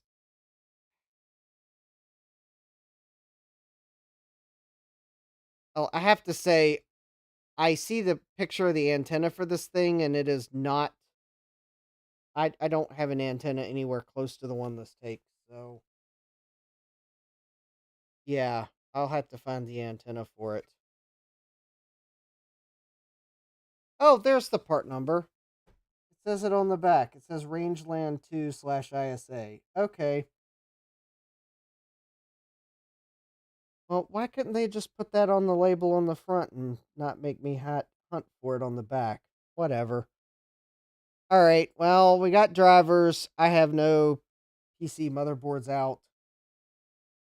All right. Well, we'll well,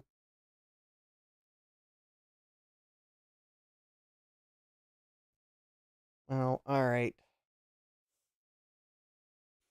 All right, let's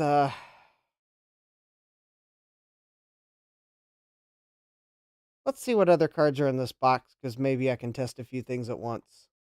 Okay, Jeremy's going to find the video. Oh, Jeremy found the video. All right.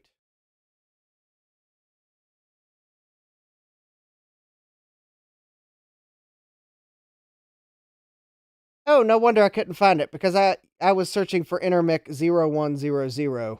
I wasn't searching for Rangeland 2.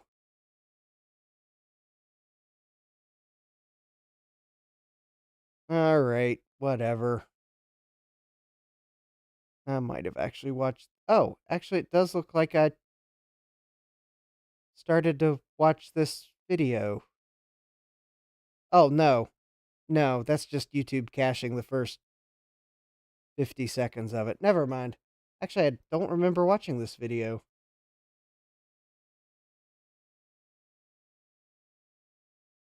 Okay. Well, I got the LGR video.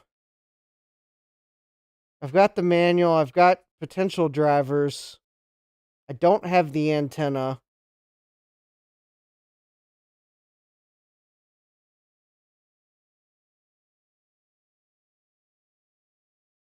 I don't have a wireless network I can connect to. But I guess we can see if the card gets detected a little later. Let's see what other cards I have. Nick says a compact portable needs Wi-Fi. Well, yes, it does. But I do have one Wi-Fi card that I could put in a compact portable, but I am not, repeat, not turning on 802.11b on my main access point. No way, no how, never will happen. Too insecure. All right, so in this box of mystery parts, in case Chris is watching, I might have stuck a Western Digital hard drive on top of it, but so I have in this box of parts, and I'm going to see if there's any other PC parts I need to test in here that might determine which computer I pick. I have a Western Digital 40 megabyte hard drive. I do not know if it works or not, but I believe this is the same model hard drive that would have originally shipped in one of my Emerson computers. So if this drive works, I will put it in the Emerson computer that would have originally shipped with it. And if it doesn't work, it's a paperweight. Neat, huh? Yeah. All right, moving on. As seen on Twitter or X or whatever you call it, I've got my Mac Mini, Core 2 Duo. Might have seen Potato Fi posted something of how Apple finally removed AFP. No, Jeremy, that is not an XT class hard drive. It is an AT class hard drive because it is the model is -A. It is not a -X.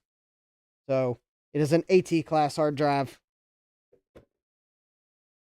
Sadly, because actually I think the -X one would have been what would have shipped with one of my other Emerson computers, but that is actually the AT class version. Change oh. Oh. Sorry. You couldn't see the hard drive. Yes, it's a Western Digital WD93044A. And it is the AT class version. There are no defects listed, but I don't know if it works. I mean, there's a shot it might work because I didn't buy it on eBay, but yeah. So it's an AT class 40 megabyte hard drive. I think my Emerson Elite SX386 shipped with a Western Digital 40 megabyte.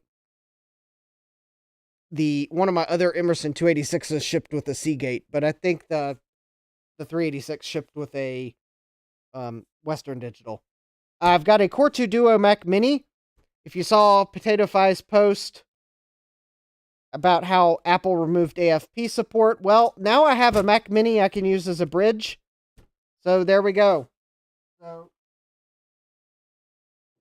RetroTech Chris asked me, I guess, the week before last, is like, hey, could you use a Mac Mini? I was like, sure. And well, Chris, if you're watching, I definitely can now use a Mac Mini. So there we go.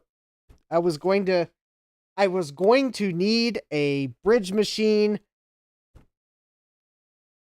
and didn't know it, and I'm glad I took the Mac Mini.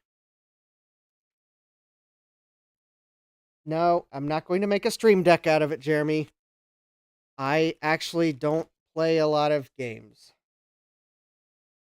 Playing games, well, yeah. All right. Next up, I have a bag of hard drive rails for Dell computers.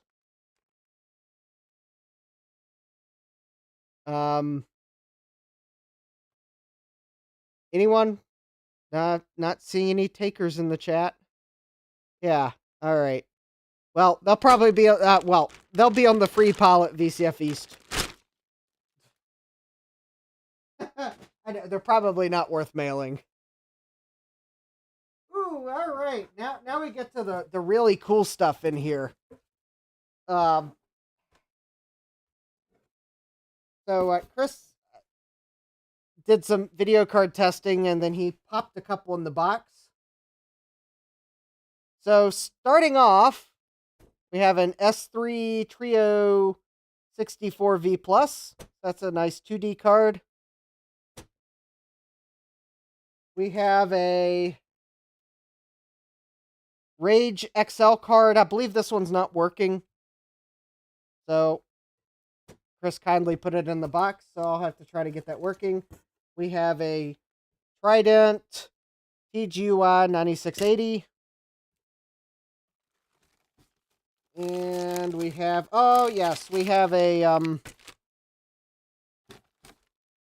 yeah, chat notice as I just casually strolled right past the Trident card. Also have a Mach 32 video card that is not working, so this will be queued up for repair at some point. Jesse says, Dell Dimension 4000 series owners drool. Jeremy says, I still have some Dell towers. Well, Jeremy, do you need any draft brackets for them? All right. Yeah, so the ATI card could be an 8 megabyte one. Well, the ATI card is currently a non-functional card, so it could have 8 gigabytes of RAM on it for all I know, and it's not functional. This card is actually not functioning correctly either. It is a Mach 32 Visa Local Bus card. So, actually, both of these ATI cards are not working. This one is dead. There's no image on the screen. The first thing I'm going to check is to make sure the ROM is still programmed. Because actually, if it's not the ROM, then I guess I check the RAM solder joints. And if it's not that, then it's probably the BGA balls. And, well, it's game over for this card. This one actually will show an image, but there is definitely a problem with it because there are stripes in the image. So there's like something's wrong with the RAM or the buffers or something. But anyways, yeah, this card is not functioning. So Chris put it in the box. Is like, well, if you can fix it, it's yours. So there we go. Yeah, Visa Local Bus card with zip RAM. Which all I have to say there is zippity-doo-dah, zippity-day. My, oh my, how a copyright strike can come quickly. And you thought only Steve or Joe could sing.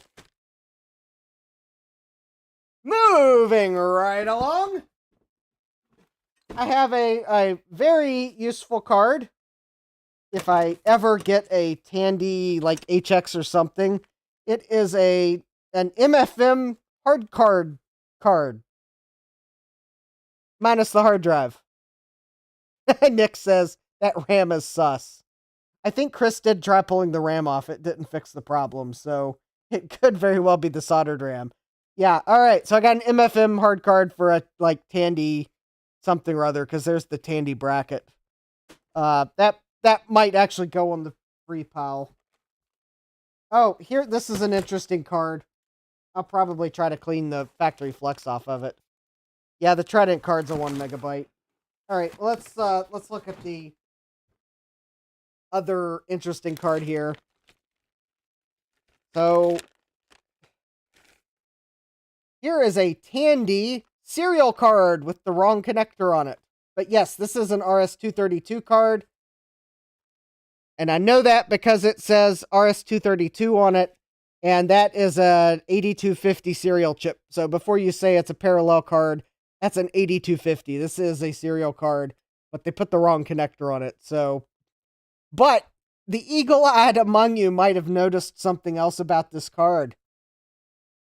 Let me show it to you at this angle. And maybe this angle.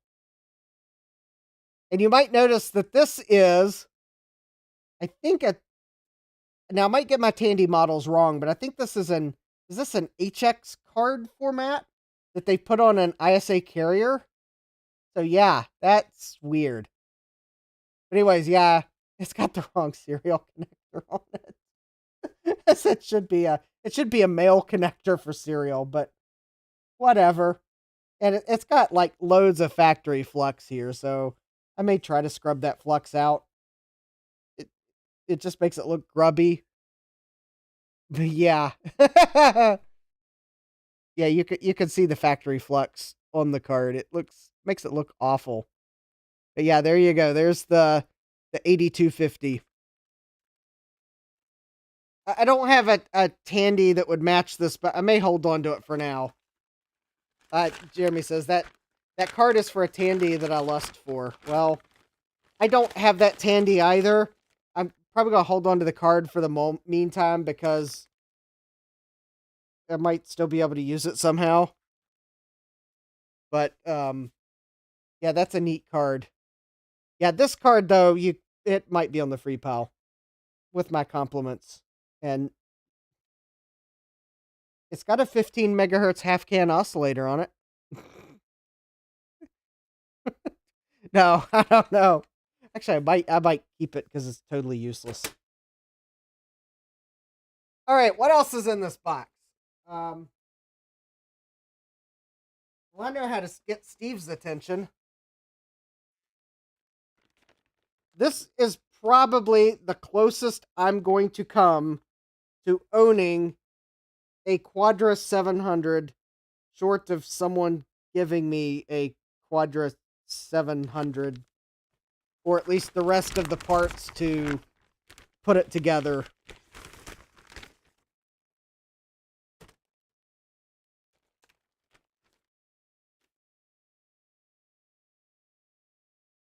But I have here an untested Quadra 700 logic board. I will use it somehow. I was kind of wondering if maybe it would fit in the Performa 600 case if you knocked out the knockout for the because it's got a knockout for an AAUI port. But yeah, this is everyone's favorite computer logic board from Jurassic Park, the Quadra 700. It has a 68040 on it that I cannot see the speed grade because it's covered by a heatsink. Got 2 NuBus slots. Yes, it does have SCSI somewhere on it. Jeremy's got an original keyboard, but that's it. Cool. It has 6 video RAM SIM connectors and 4 30-pin SIMs and a ROM SIM, and there's onboard ROMs and there's onboard RAMs and there's onboard VRAMs and there's just all sorts of chips, and this is untested. I don't know if it works or not. I'm actually fully expecting someone to say, well, maybe you should actually test that on the stream tonight. Boy, would that, Apples Anonymous says, I'll take it. Well, I'm going to give it a shot first. If I can't get it running though, then I'll pass it along to someone who can get it running.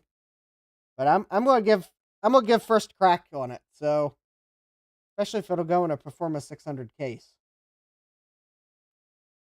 Got Bomb says, make your own case set of DVDs. So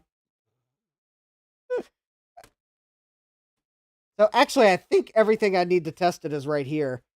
There's no electrolytic caps on it, so there's a good chance it might just work. Because I think the reason it's untested is the person that gave it to Chris didn't have a Mac power supply, but I do. So I could actually test this tonight, and if the chat would rather me try to take a look at this rather than an ISA wireless card, well, you won't have to, it won't take much to convince me. Although, don't worry, Jeremy, we will get to that wireless ISA card too at some point. Okay, now this is, all right, let me pull a few more of these boards out here. Apples Anonymous says, mine has a faulty battery holder. The Maxell battery blew right off the board. Battery and holder. Oh. Okay, some of the things in the bottom of this box aren't, like, nearly as fun as other things, but, well, I still thought I would take them because I told Chris anything I can't use that we'll go to it'll go to the free pile. Gutbomb says Quadra, then the wireless card. Ooh. Well, what do you know? That might be what I do. All right. Let me hopefully not mix these cards up with the Mac video card that's still sitting on my bench. All right. Where's Steve when you need him? Oh, Steve. All right. I think if I show this card on the stream, someone's probably going to... there's a chance someone might say, oh, Steve, you need to go take a look at this card Justin has, and I'll pull it back out. I did not know these cards existed, and this is most definitely a card for a Mac. But this is a Centronics parallel interface for a NuBus Mac.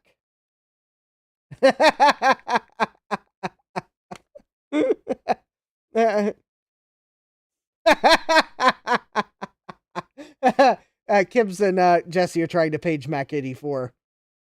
Jesse's trying to say free image writer 2 for Mac 84. I think he'll see right through that, Jesse.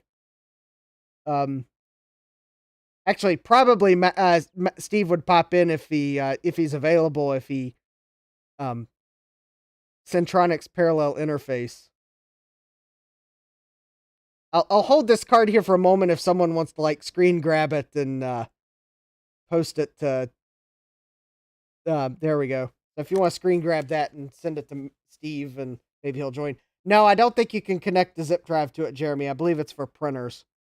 Because there would be no parallel zip drive drivers for the Mac, and I'm not writing them. I do have my limits.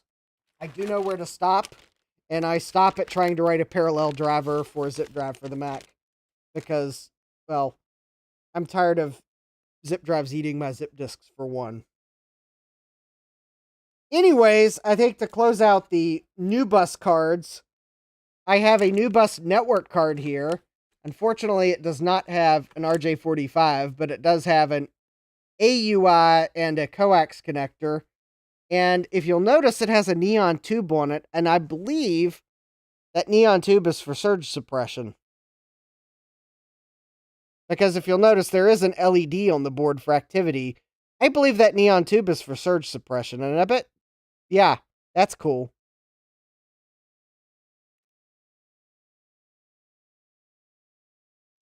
But yeah, it's let's see, what brand is it? Trying to see if it says it has a name on it somewhere. Oh, actually, I think this is an Apple's network card. Because it's got, oh, Steve. Hi, Steve. Why are people tagging you? Well, Steve, I picked up an interesting NuBus card for the Mac. It's underneath this network card. Have you seen one of these before, Steve?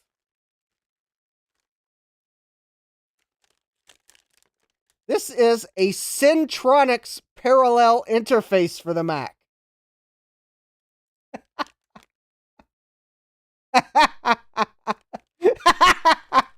I don't think Steve's going to go rewatch those mystery boxes, folks.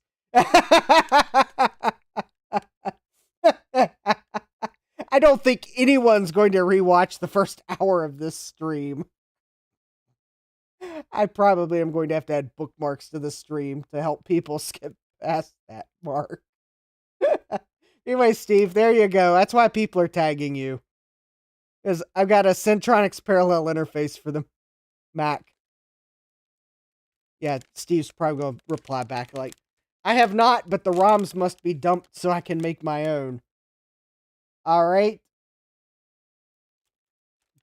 Deal. I'll set it aside. We'll dump the ROMs. Yeah, actually, it does look like you probably could, although there are 2 gals on the board.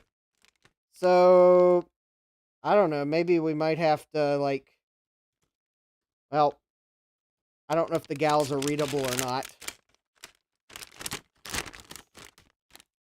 Alright, I'll set that aside. The Apple Network card, though. Alright. Yeah, there's 1 ROM and 2 gals. And then the rest... and then there's a... Zilog... Z8536 APS. Which I don't know what that is right offhand. Probably some... I don't know what it is. It looks like it is connected to the Centronics connector, so it might be a parallel buffer chip or something. I don't know.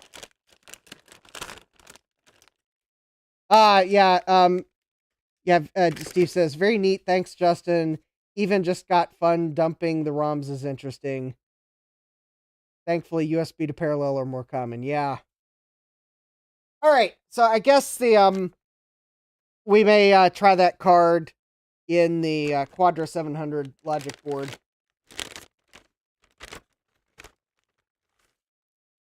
All right. So we got a few other cards here. Probably not as exciting as the Trident card, but we have a ATI something or other, PCI Express. Probably for the PC. Not going to test that tonight. Alright, we got a, Oh yeah, we've got an NVIDIA Quadra video card that's got one of those funky connectors, so not going to test that tonight.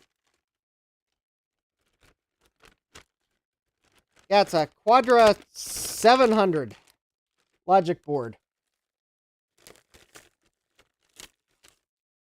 I have a modem.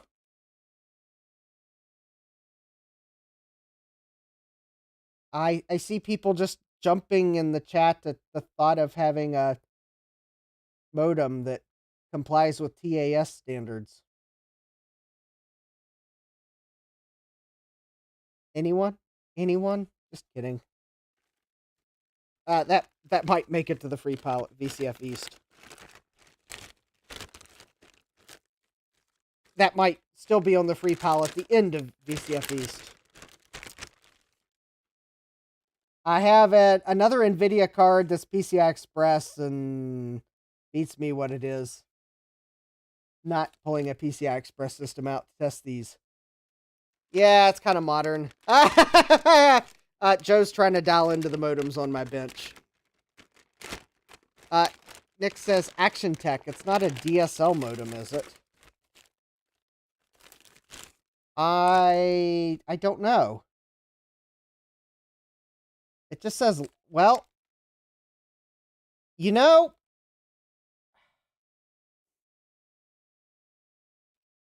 no, it's not. It's a V.90 modem. There it says. It says V.90. It's not ISDN or DSL. Gut Bomb says, I just heard that to Joe. Joe says carrier lost. Yeah. Jeremy says, take the rail off, waste the card.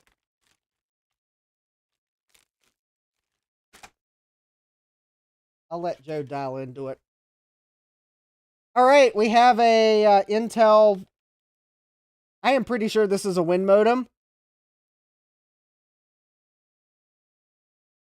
I am fairly sure that this modem is probably more useful as ballast for a ship than anything, and it's probably pretty useless for that. Yeah, I remember V.92 modems. This is basically a sound card that hooks up. This is basically a sound card that hooks up to a phone line. That's what a WIN modem is. All right, I've got an NVIDIA Vanta 16 AGP card that has a half-height bracket, so yeah, I'm going to have to remove the bracket to test it in something because I have no half-height AGP systems. Thanks, OEM, that probably did that. And then I've got a... Oh, yes, I have a mystery card because I don't remember what Chris said it was. It's a mystery card. It has a send RAM on it. I don't remember what it is. It's AGP. VBorg says solder practice. Yeah, that's pretty much probably what that's good for. Kib says, try getting a Centurion or a VAX system or something older. These cards are too new. Jeremy says, win modem equals Basura. Yes. Yes, they were garbage then, and they're even more garbage now. I think WIN modems gave modems a bad reputation.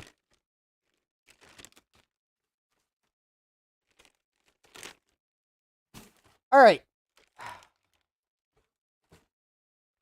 All right, I will keep the Quadra 700 on the bench. Put these other cards back in the box for now.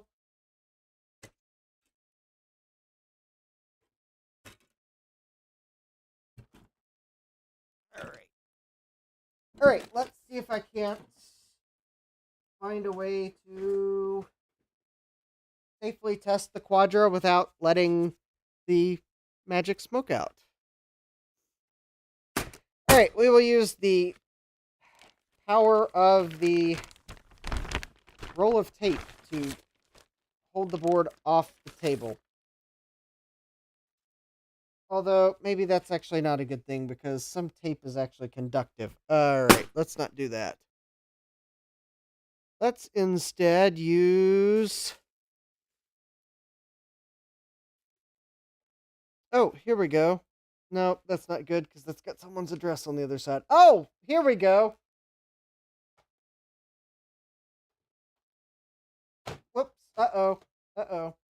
I knocked the DVDs over. I just about spilled them. Hold, please. I don't want to spend precious time picking these back up again. Let's see here. I'm trying to find one of the...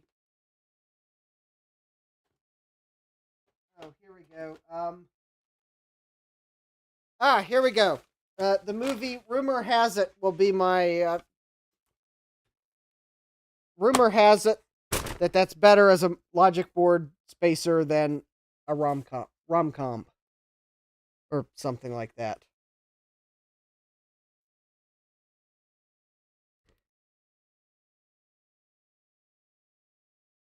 Yeah, Jeremy says, my PC chips board from 24 years ago had an audio modem riser that output modem sounds through the onboard sound card.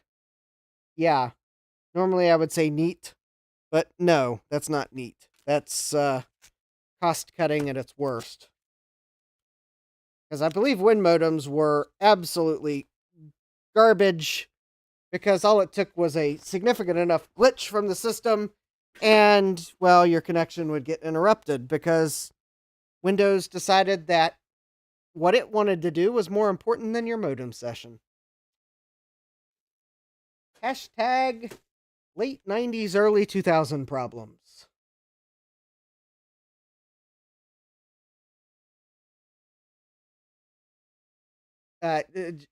Joe says, Hibbs, I'd love to have the space and electrical service for some heavy metal.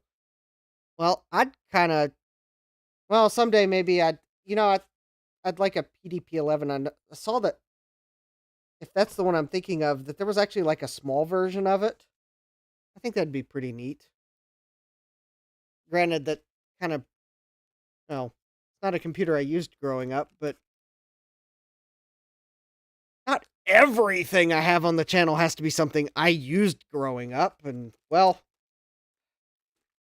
the way my professors talked about PDP-11s, I'd sure like to see what all the fuss is about. I'll put it that way. Hey, Sloopy! Jesse says you can't even use Win modems for dial-up simulations. Yeah. Oh, good night, Vborg. Hey, Sloopy. Yeah, Sloopy says they were a cool hack, but not an idea that should have gone into production. Yeah. Okay, Kibbs is confirming a PDP-11 does have a small version, yes. Jeremy says, my new place currently has 1,560 square feet, but I plan to add a second floor to have space for all my vintage goodies. Excellent.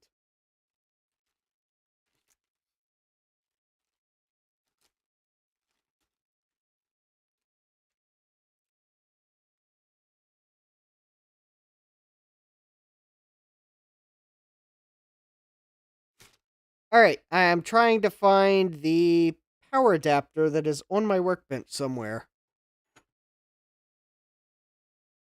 Oh, wait. Why do I... No.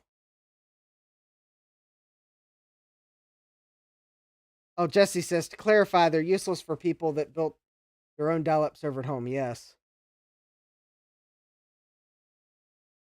All right, I've got a power supply adapter, so I could use an ATX power supply to power this. It would be a whole lot easier, but I'm not seeing where I put it, so I think I'm probably just going to go grab the power supply out of my 2CI, because that should work for a power-up test.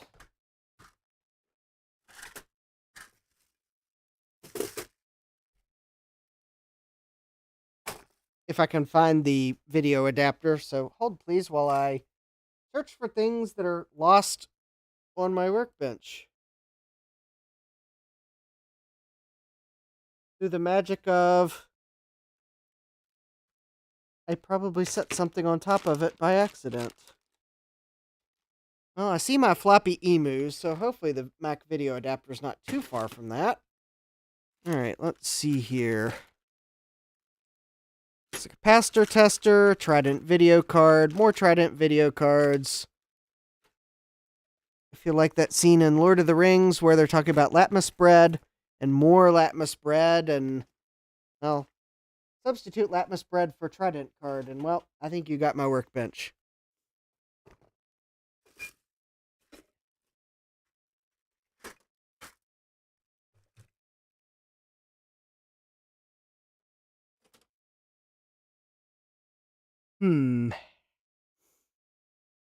Okay, so it looks like I am going to have to use a Mac 2CI power supply, and that's still the little pesky problem that I misplaced the video adapter.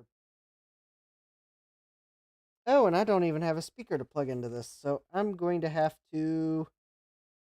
I really am going to have to plug in a video signal to see if I have any life from this thing whatsoever. Alright. Hold, please.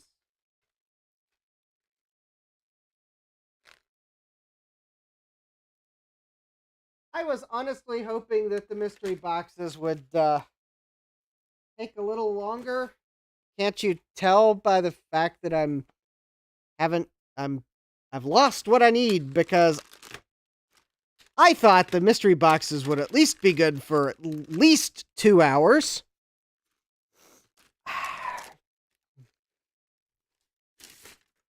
Until I realized the second box was full of DVDs and went through them in record time because, well,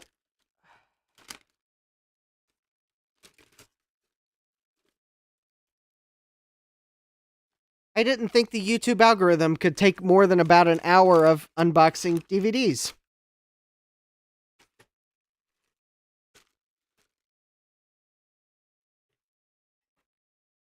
Also, I have been thinking of at some point starting to sell merch. So if you do see a special that's like free DVD movie with every purchase, well,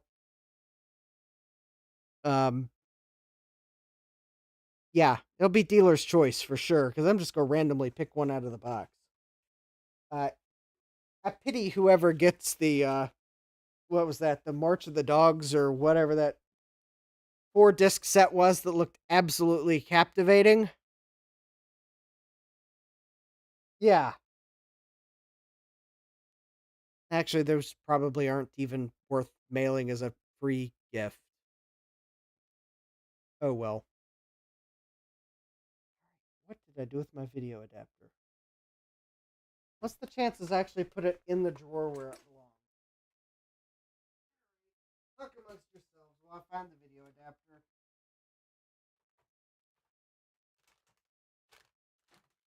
Oh, I found it. I actually did put it in the drawer where it belongs. For once. I put it back from whence it came. Just like Frodo in the One Ring. He did eventually put it back from whence it came.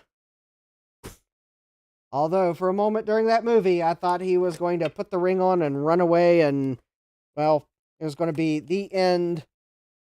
Goodbye. Goodbye, Frodo Baggins. Goodbye, world. But, well, luckily he threw the... Luckily, Gollum stole the ring. Well, I don't want to give away the ending of the movie, but... I will, Jeremy. I will. It's on my list of shirt ideas. Gutbomb says, I hope I get the Bible stories. Jesse says, free DVD for the first 53 buyers. Kim says, sign the DVDs and then sell them. Yeah, Jeremy's saying, using the eBay installations. Okay. Kim says, Justin, that's so unnatural of you, putting things in their place. Yeah, no. Which actually, that does lead to the question, did I put the power adapter in the drawer as well?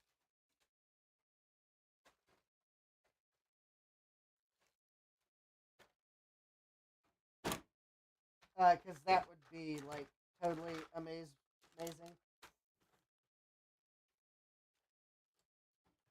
No, of course not. Oh, I think I might know where the power adapter is. It's,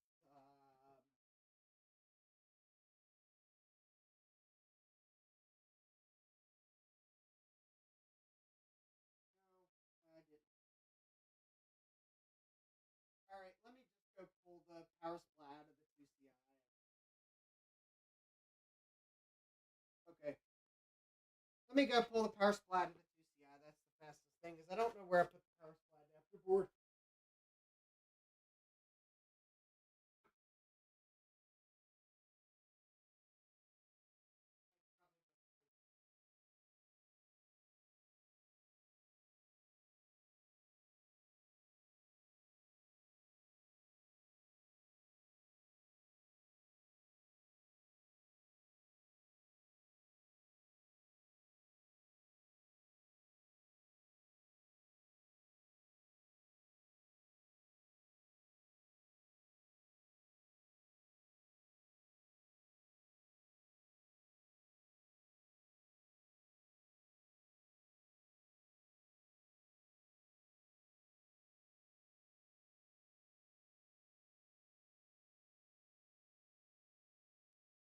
So, the power supply is a Delta power supply, and actually it has not been recapped because I guess it was a month or two ago I inspected it and it didn't need a recap. Interestingly enough, I'm sure it will at some point. All right.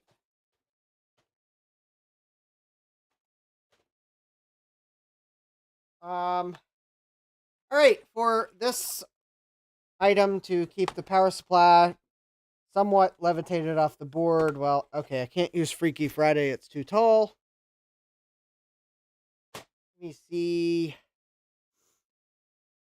Let me see if I've got something. Oh, here we go. All right, let me put the power supply on.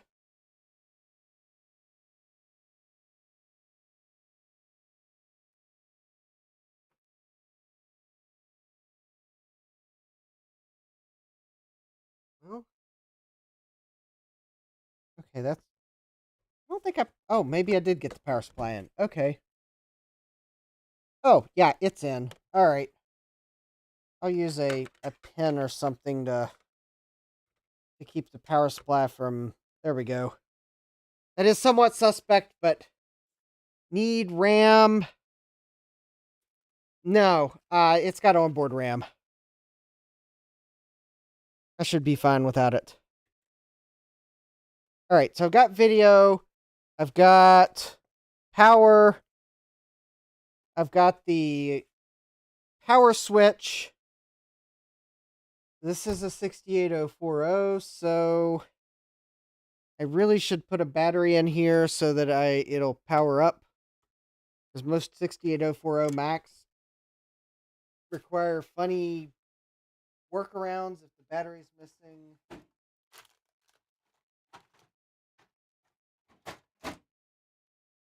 But I have no idea where my PRAM batteries have gone.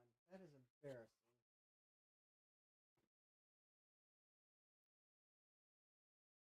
All right.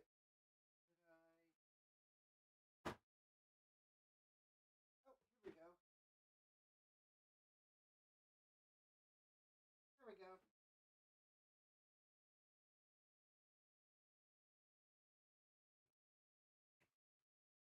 All right, this is not an old battery. It was made in 2021. Before anyone says that's an old Tataran, no, it's not. It's a new Tataran, or newer Tataran.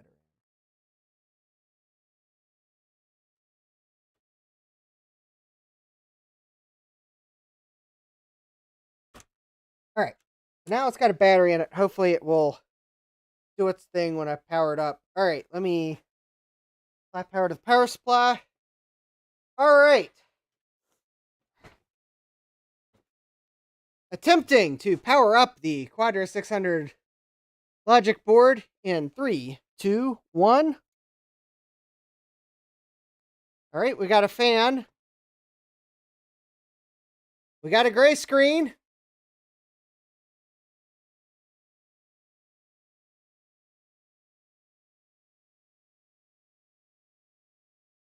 Come on. We got the mouse cursor. Got rounded corners. The Quadra 700. The 68040 Max usually require a battery to start the video circuit. Don't ask me why. Come on, Quadra. Come on, Quadra. Come on, Quadra. No, Jeremy. We can't say it lives just yet. There we go. Had to wait for it to give up looking for SCSI devices. There we go. I got the flashing question mark.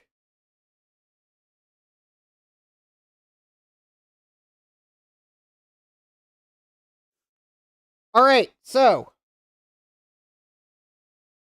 let's try the next logical step. And that would be the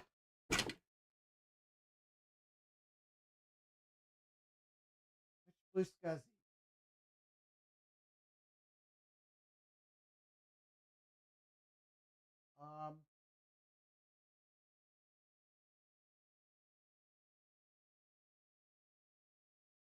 Oh, okay. I think I need the blue SCSI that's in my Performance 600 because I believe I installed.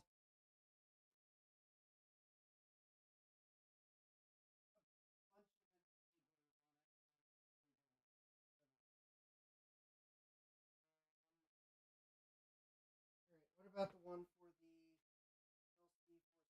LC475? Oh, no. Oh, there's the micro SD. Okay. Load, please. There we go.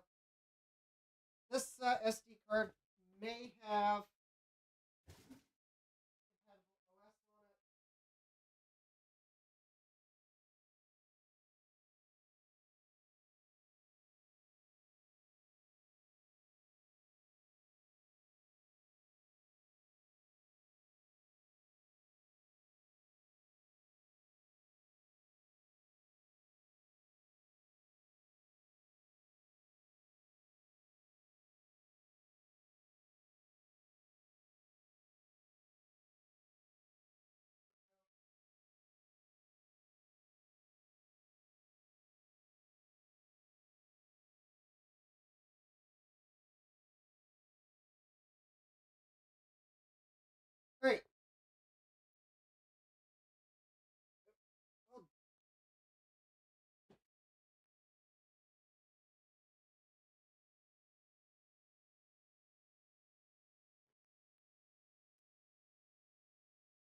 Alright, I got a blue SCSI here.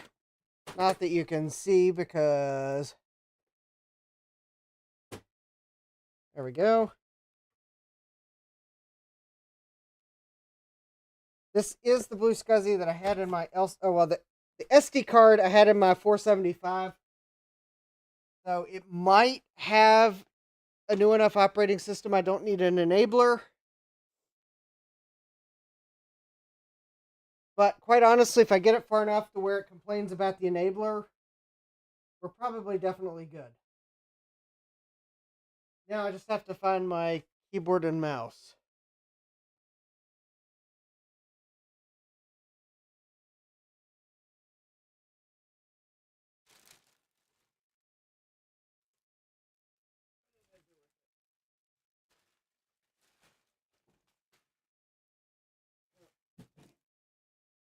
Alright, I'm trying to find the keyboard and mouse that I have that ran away. Probably because it's embarrassed that it's an Apple design keyboard.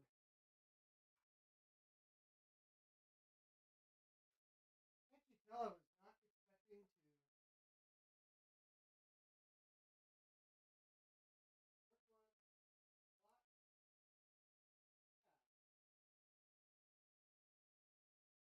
I thought those mystery boxes would give us hours of fun. Alright, trying to find the keyboard and mouse. Here they are.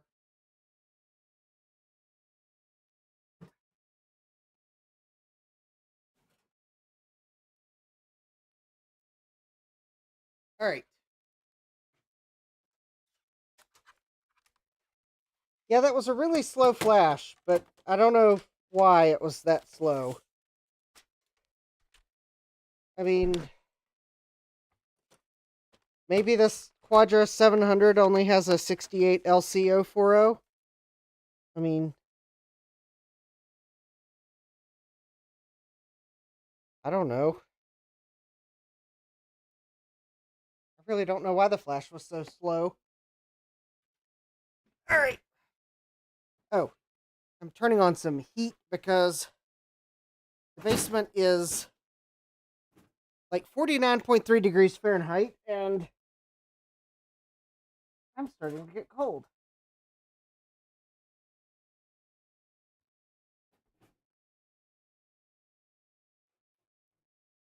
Alright. Oh, Sloopy says nothing on the SCSI bus will make a flash slow. Alright, well, we got something on the SCSI bus now. I just don't have a speaker for the Quadra 700. Alright. There we go. Alright, and there, that was the reboot it usually does if you have no DRAM. Alright, we got monochrome graphics. Woot!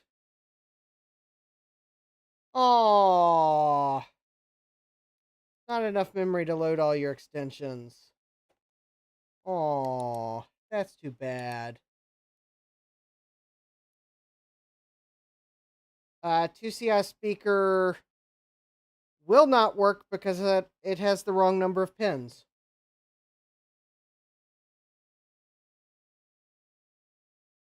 Jeremy says, perhaps someone could massage this into the original form. I would rather probably, well, I know, I probably will, much as I would rather have a Quadra 700, actual Quadra 700 case, because I really don't want to spend $400 on plastic filament. All right, we have 4 megabytes of memory built in. System software 761.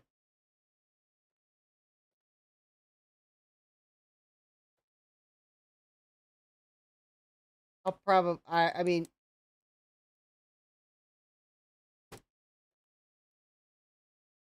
why do I only have like, oh, maybe I need to put more RAM in this. Maybe I should have listened to it. All right, let me find some memory to put in here because it's obviously wants more than 4 megabytes of RAM. Yeah, that was pretty lame. With I would at least like to see it actually boot macOS. I do not have enough VRAM sims to max it out. I do not have enough. Here we go. I think these are some 4 megabyte modules. I think these are the 4 megabyte modules that were originally in the Performa 600, because I put my 16 megabyte modules in the Performa 600. However, it now appears as if the Performa 600 may get the 16 megabytes of RAM back, and I may very well put the 64 megabytes of RAM in the Quadra 700. So now I guess I'm just going to have to see if I can't get a proper case for this motherboard. Unless it'll fit in the Performa 600 case, but I'd have to punch the...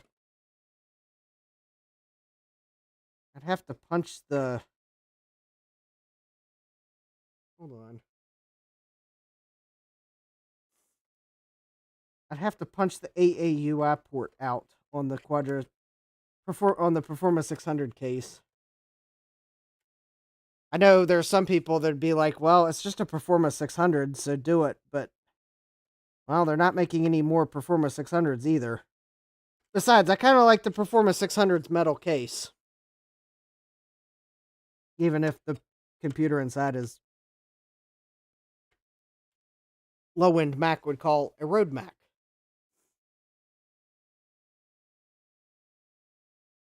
So, we'll just have to go with the standard VRAM because I do not have 6 256K VRAM sims.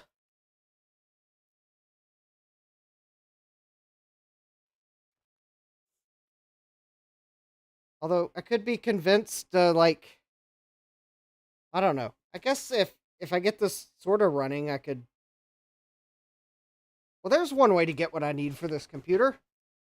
Take it as a running logic board to VCF East, and then maybe a case might appear for it. I don't know.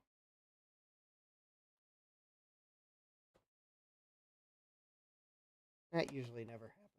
Quadra 700s are kind of rare. Did I really only have 2 control panels installed on this machine? That does not make sense at all.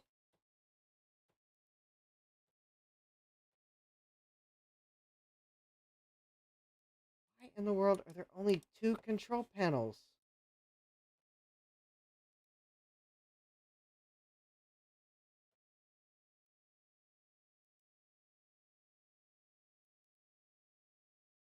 Oh, because there they all are. They're all in disabled oh, it probably has something to do with the, I was low on memory and it... Oh, that's annoying. Alright. Alright, well, let's put all these control panels back. There we go. And I guess I probably need to do the same for the extensions. There we go. There's all the extensions that are disabled. Alright. Let me find the extensions folder. Put the extensions back. There we go. And let's see here.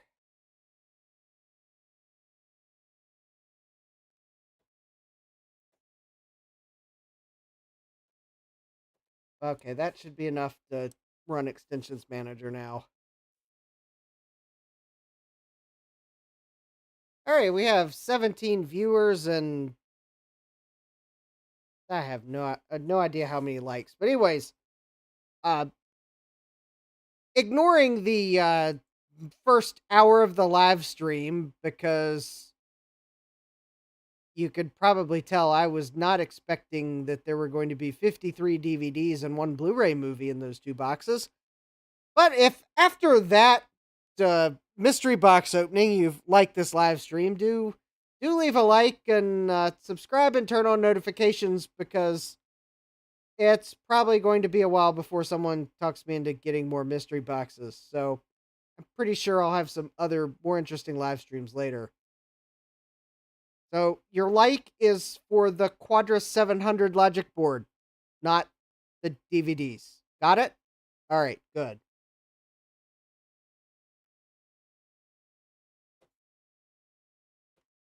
And just wait. I'm just almost expecting that someone's going to tell me, "Well, your audio's muted. We didn't hear that." And I'll like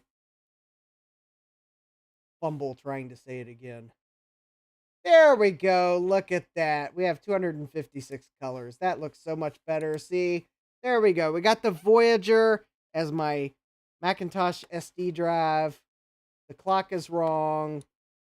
But now at least I can go to the date and time control panel and I can set it. So it is January 20, or actually it's January 30th still, 2023. It is, because I can't see the clock, 10:46 something p.m. There we go. And we're not in daylight savings time. And our time zone is Washington. Wait a minute. I don't trust that.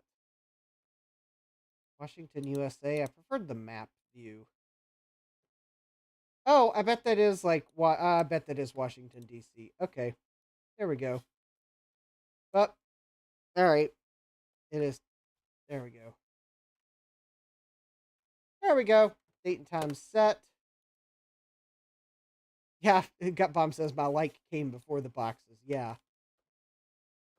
Yeah, I'm pretty sure this. I'm pretty sure this video is going to be more contentious than some.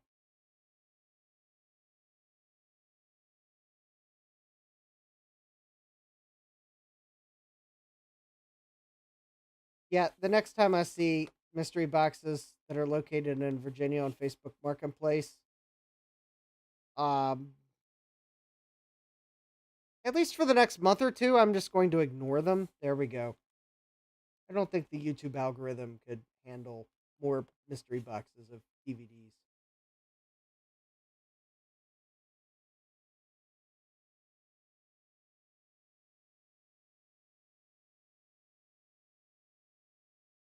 All right.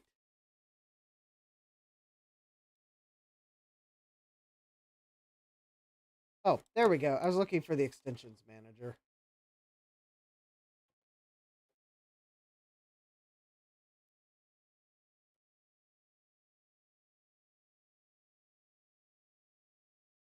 All right, we'll revert. There we go. Selected set.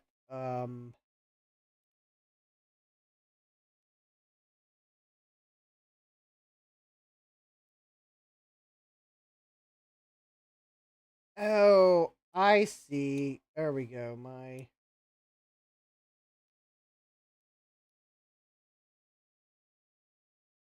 There we go. I was troubleshooting something on that Mac. That's probably why it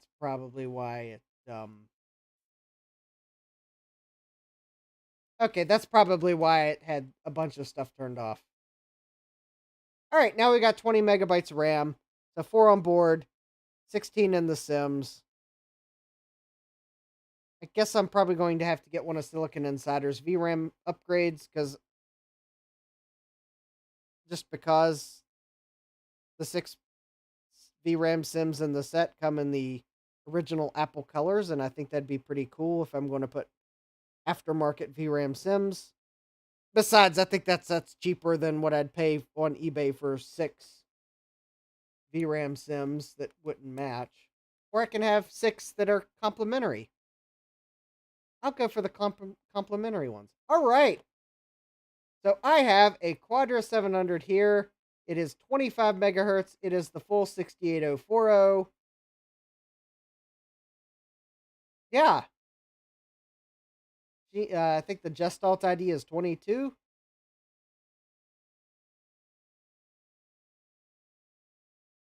Or at least that's the machine ID. I'm pretty sure that's its fancy way of saying Gestalt ID. All right, let me see if I got Snooper on here. Ooh, I've got SCSI Director on here. Let's do a quick SCSI benchmark here. So blue SCSI Pico test. And we're gonna call this Quadra 700 blue SCSI V2. Oh, blue SCSI V2 results. There we go.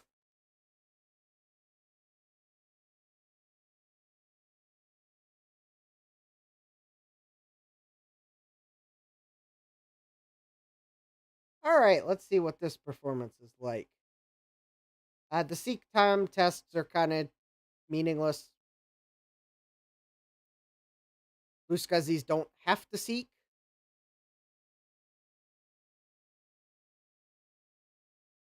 All right, here we go. Look at that graph. Oh, look at that graph soar.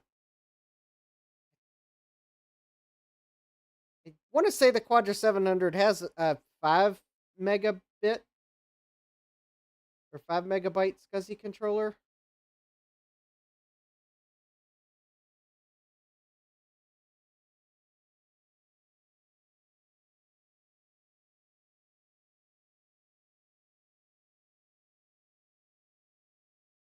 I don't think I've got the absolute fastest SD card in here, but okay. Yeah, it might be a 5 megabyte SCSI controller.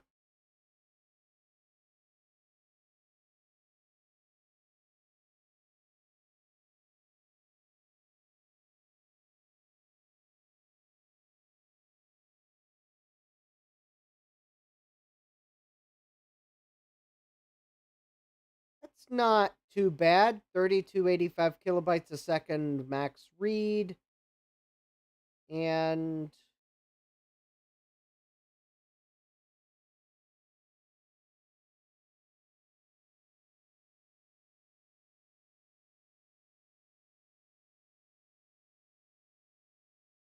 that's weird.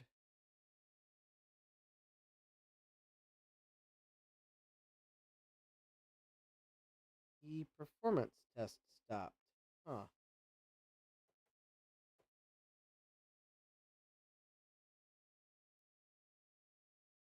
Did I accidentally stop it? Oh, I must have accidentally stopped it somehow. Okay. Well, try that again.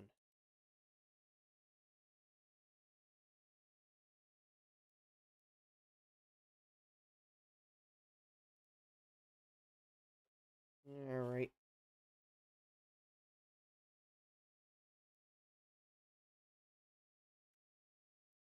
Let me just Quadra 700. All right. Let's try that again. I must have accidentally clicked something. Hopefully you can still hear me. I'm seeing audio warnings in OBS again. So someone, if you can hear me, please say something in the chat. While we wait for this benchmark to run again, because perform device test had a fatal program error. Ooh. Well, that's not good.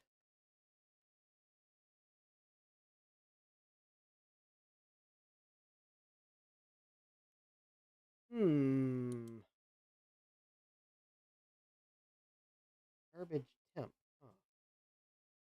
Well, oh, cannot move that to trash because an error. All right, let's restart. Something tells me that maybe not all is well with this Quadra 700 board.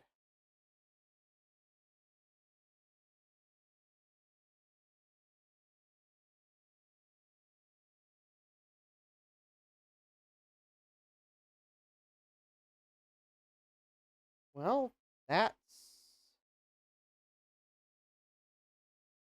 spectacular. All right.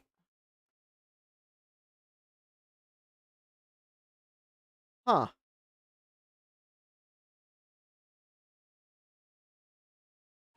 Well,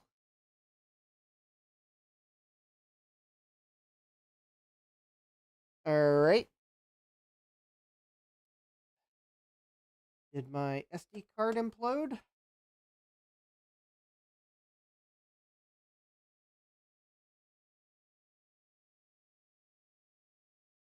He says I'd much rather have a Quadra 800.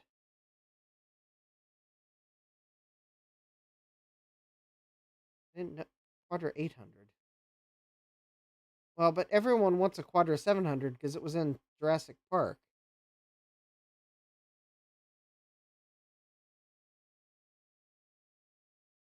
I think my SD card imploded.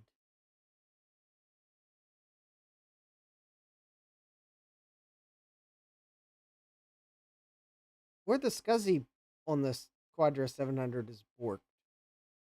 Huh.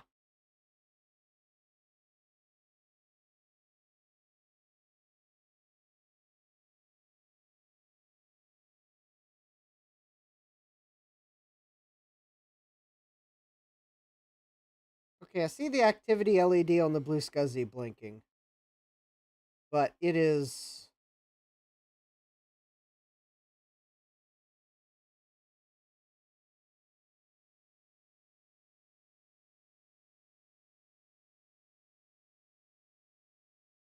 It is not happy about something. Okay, well...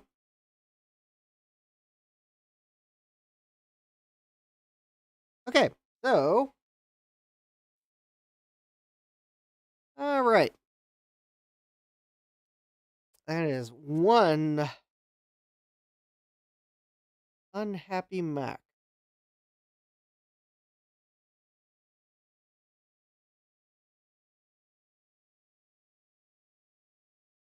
Alright, trying to think of what I might be able to try. Okay, so possible that that the hard drive image got corrupted. Possible the SCSI is not working on this Mac and that's what corrupted it. Alright, let me see if I got another image. Let me see if I happen to have the image backed up on this computer.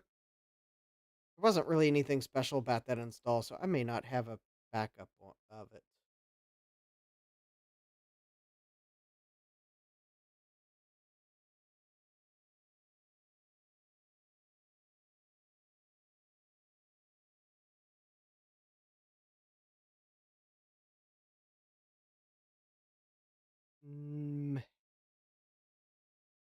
No, not on this computer. All right. All right. Let me see if I can quickly spot the SD card that was in my Performa 600. I think I borrowed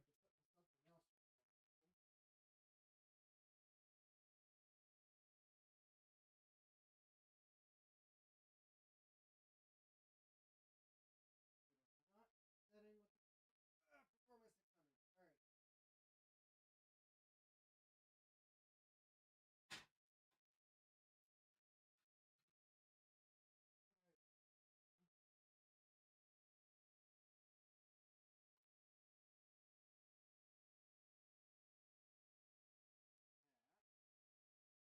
Let me.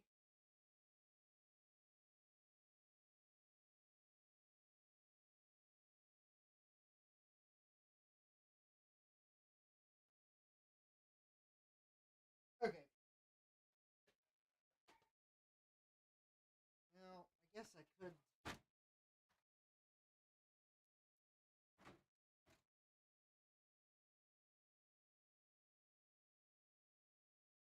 Okay, I don't know what I did with the SD card that was in my Performa 600.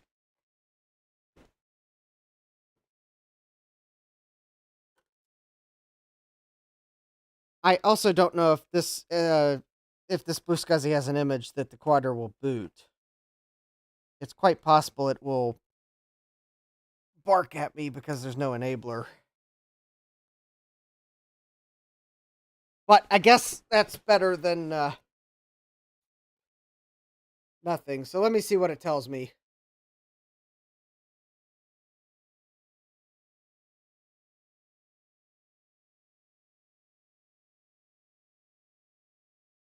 think it will start to boot, but it may very quickly tell me that there's no enabler.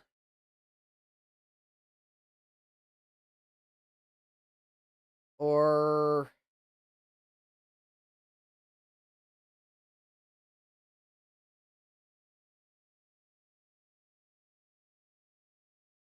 or maybe it's not going to boot at all and this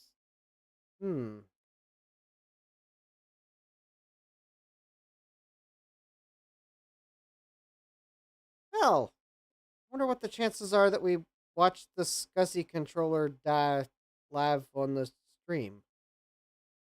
That is looking like a distinct possibility.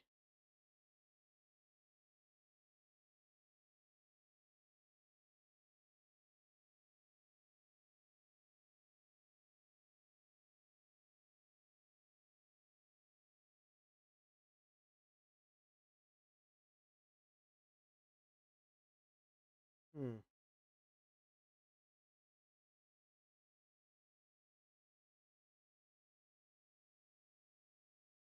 Yeah, it's not seeing the external blue SCSI.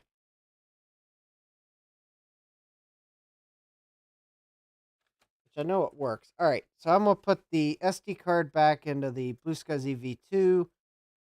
I'm going to connect my floppy emu. I don't know if I have any disk images on the floppy emu that will boot a Quadra 700, but I'll give it a try. All right.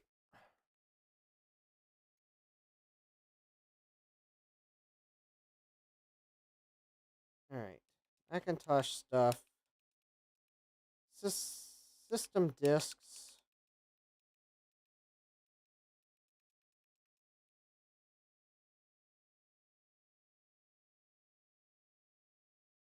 What about the System 8 tools disk? Remember, I just want to boot this to figure out what's going on. So this is System 8. I picked it because I figured it would boot on this Mac.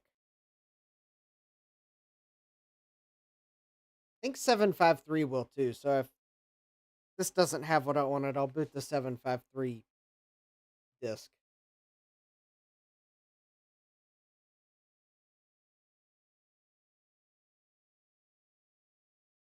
We're booting floppy emu. That's why it's so slow.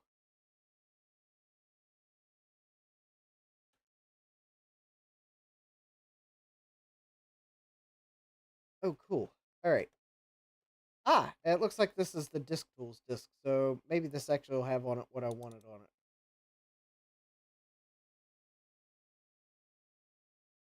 Disk first aid.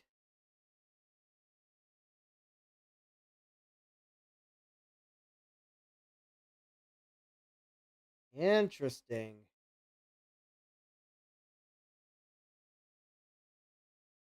Very interesting.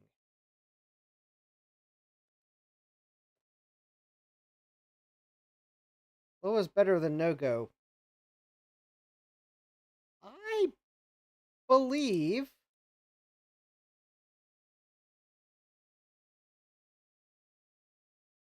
Well,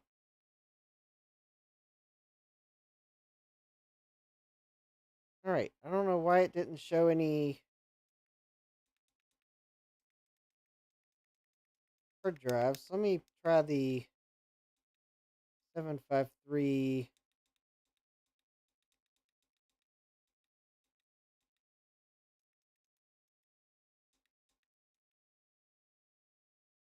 All right, this is 753 installer.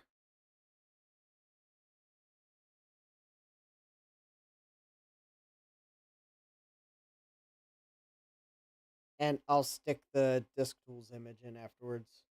I want to confirm that it concurs with System 8 disk tools.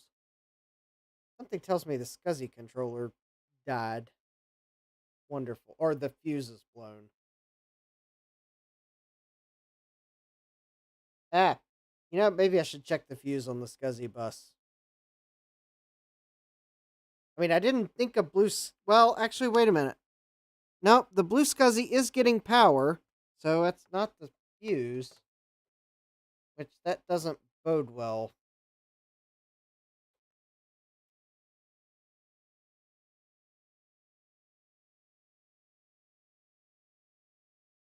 Wow, it really is only seeing the floppy drive.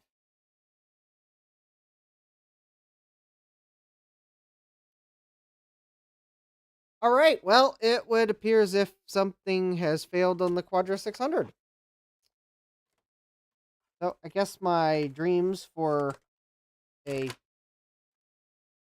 Quadra 600 are a little more nebulous right now. I also suspect I probably did corrupt the blue SCSI image that's on this blue SCSI. Although, maybe, I'll think positive, maybe the problem was it was just having trouble reading, and if I put it back in the 2CI, which has a working SCSI controller, maybe, just maybe, it'll boot just fine. But yeah, it looks like the SCSI controller decided that it was done with reading discs, and had done its last seek request, and it said sayonara. I'm not even sure I know which. Oh, there's the SCSI controller. Yeah, right there it is. All right. Well, I mean, I don't see any obvious problems with it, but hmm.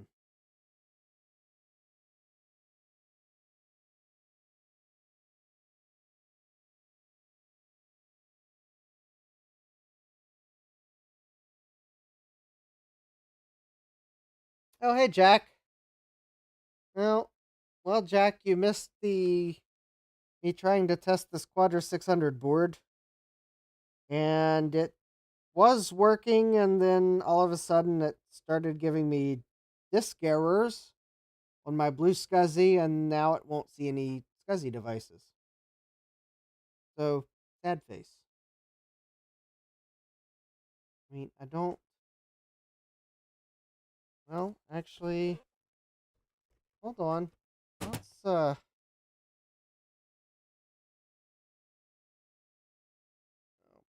right. Let's take a look at something here. I saw something that looks suspicious. It's a Quadra 700.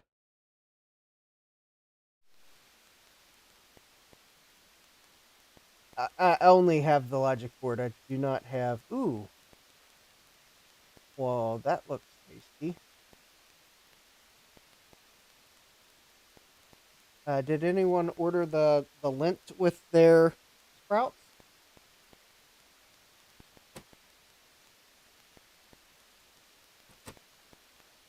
That looks quite tasty there. Ugh. No, I am not Constable Benton Fraser. I will not be tasting. I will, though, however, be removing it from the board.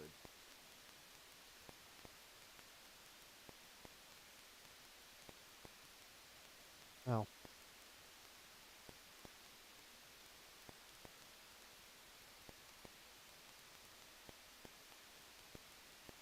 The PSU possibly make contact with something. I mean, it might have, but I was using a pin to keep it off the board. So I was pretty sure that it didn't short anything.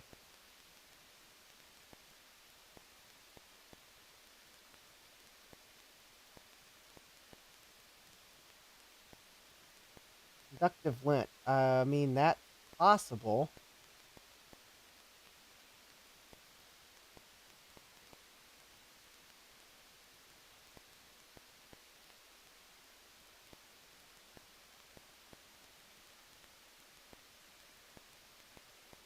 There is some crud on the board.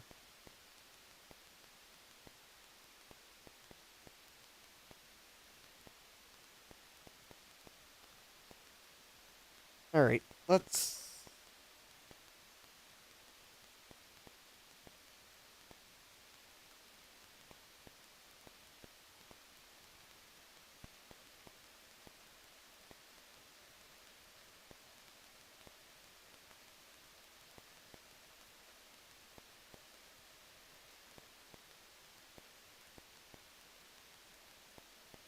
Alright, I just sprayed under the SCSI chip with contact cleaner in an attempt to, if there was anything under the chip, to flush it. And that does, okay, I think that is an air bubble there. I hope it's an air bubble. Yeah, it does appear to be an air bubble. Alright. I don't think, well, is that an air bubble?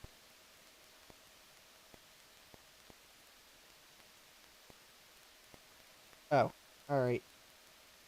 Yep, I think that was an air bubble. Alright, I was about to say, or did I just manage to find a solder ball? But I think that was an air bubble. Alright.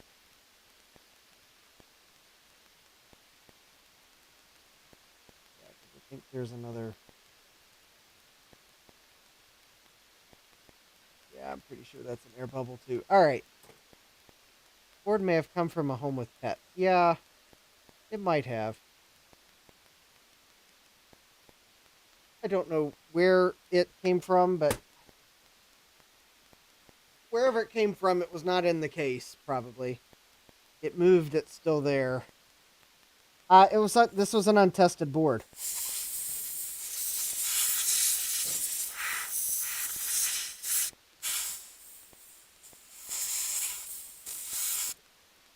I believe the person Chris got this from probably did not have a max power supply, so I don't know if there was a problem because the note said, well, actually, here's the note.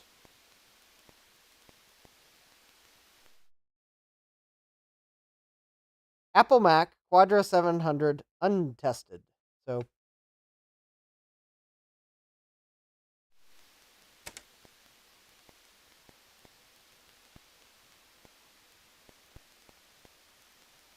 I'm pretty sure that I'm testing an untested board. Well, I at least got whatever. Well, for an untested board, yeah, I guess it's in pretty good condition, but it'd be nice if I had SCSI, but I guess maybe worst case it's probably replace the SCSI chip. I guess in reality it's not that bad, although I'd be kind of afraid to do it. Be afraid I'd ruin the board or something. Yeah, there's no battery damage. Yeah, the battery was removed.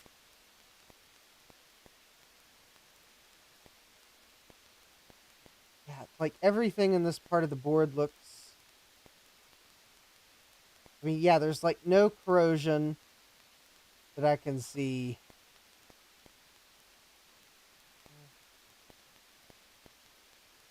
Oh, did I just lie? 'Cause that looks. All right, let me see if I can find the.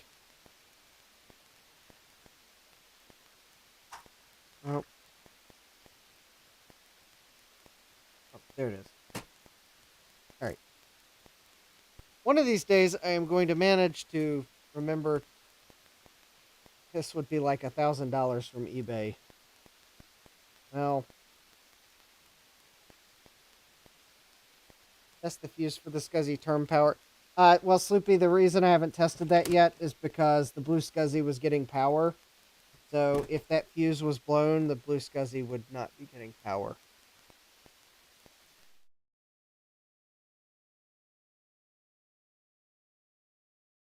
Therefore, I didn't. That's why I haven't tested the fuse. The blue SCSI was getting power. I was even seeing the activity light blink like the Mac was maybe trying to pull the SCSI bus, but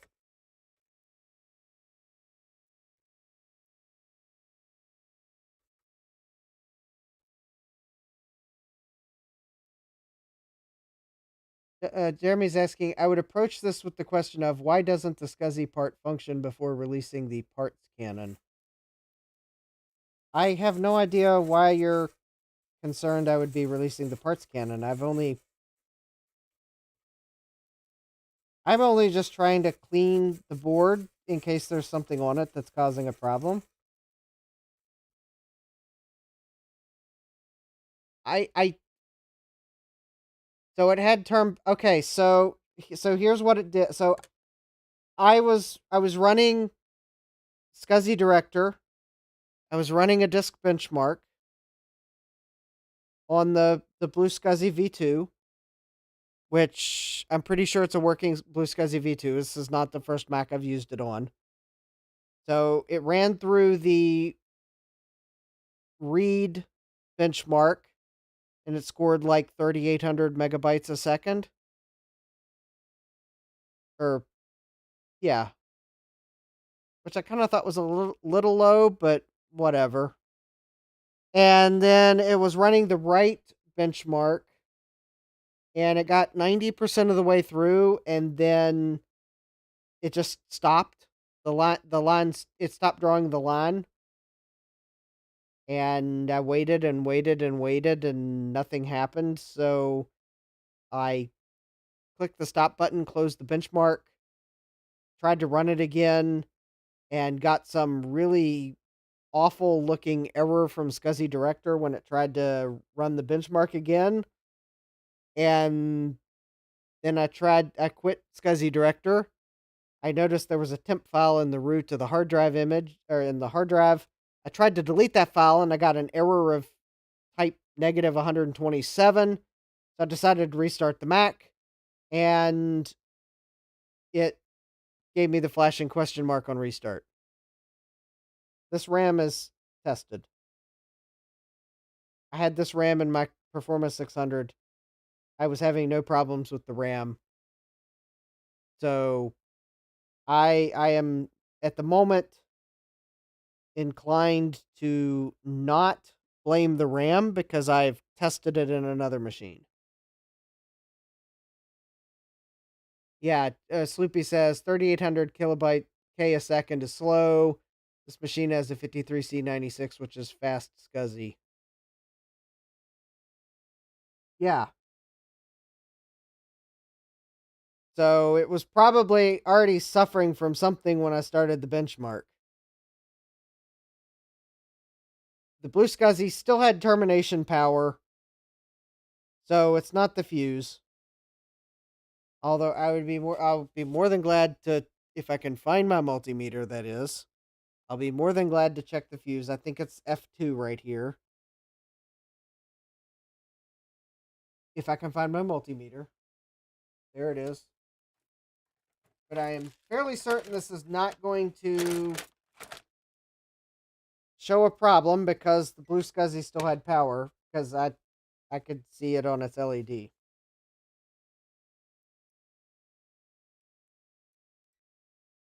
There are no electrolytic caps on this board, so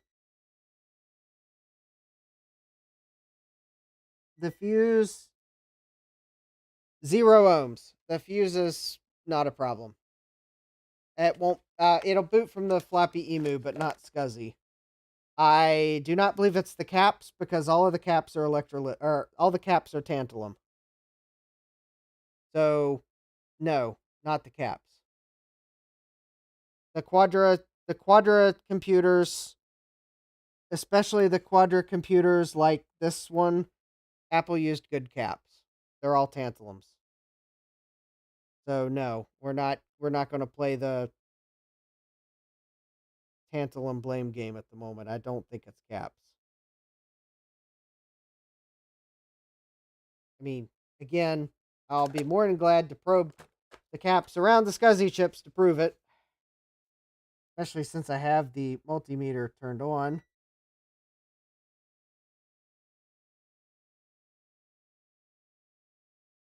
Oh. And before you say, wait a minute, why is your multimeter beeping? The board is wet under that capacitor.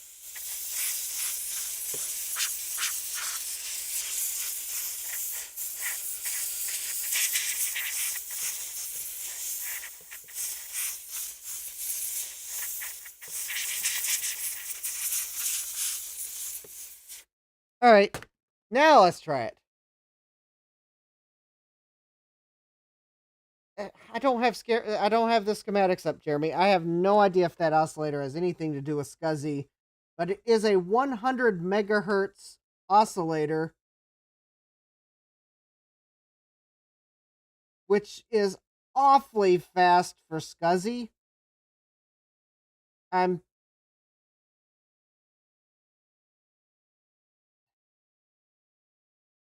It's probably for the video. Being 100 megahertz is probably for the video.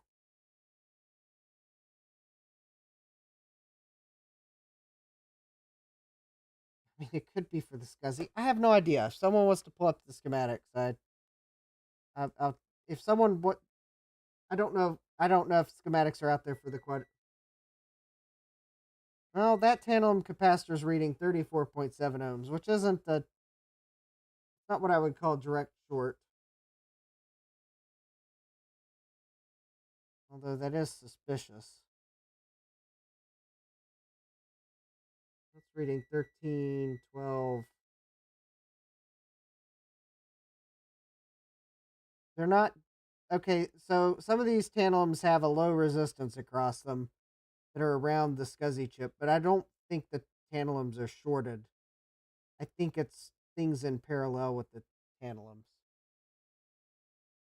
Sloopy says I would check the lines and see if there's data going across the SCSI bus first. Well, I there well, we had data going across the SCSI bus and then we didn't. So if it was the signal lines, so if that would be a catastrophic failure of a trace, and I don't see any signs of a catastrophic failure of a trace. Reset signal, busy. I don't know. I was not. The thing is, I was not expecting to pull this board out, let alone get it to the SCSI to fail on it spectacularly. So I am like awfully unprepared for the. I don't know. I don't have any schematics up for this computer. I was not prepared to troubleshoot a logic board.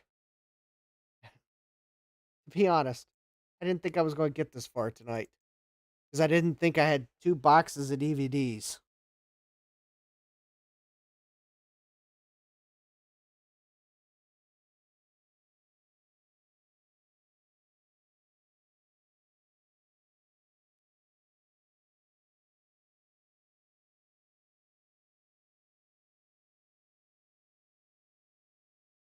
Um,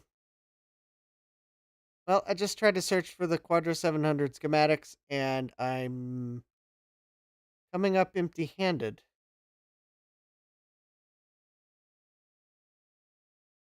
I don't think I can't find schematics for this board, so I can't answer some of the questions I'm being asked. Jack says I could enable debugging on the Blue SCSI and look at the log file to see what's happening on startup. I could do that.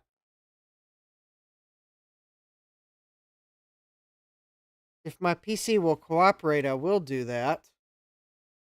I wish I'd all right, if someone can find schematics for the Quadra 700, please either put the link in the chat or let me know you don't have access to put a link in the chat and I'll fix that problem. I just did a quick web search and I did not see anything.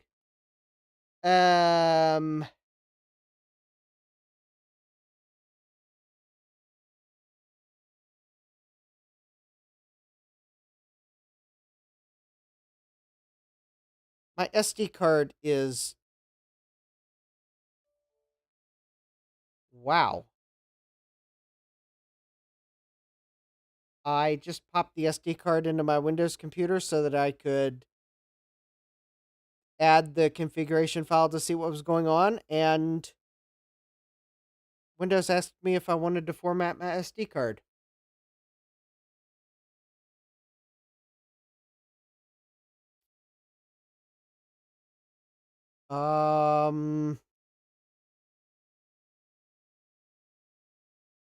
Did my Blue SCSI actually fail? Maybe?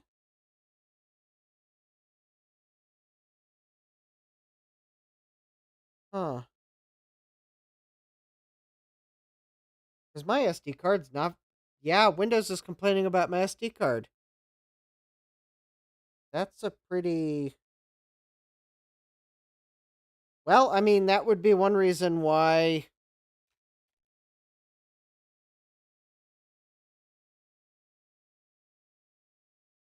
It would be why it might not boot from it. Hmm. Of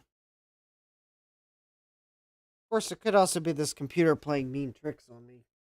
All right. Let me see what the other back says. Probably just the card that failed. Well, unfortunately, though, I have this other Blue Scuzzy here that also has a card in it. And I thought there was a bootable image on the card. Now, I could be wrong. It's possible that maybe I didn't have anything bootable on it. So let me see what's on it. Because the thing is, if it's also. Oh. Oh. Okay.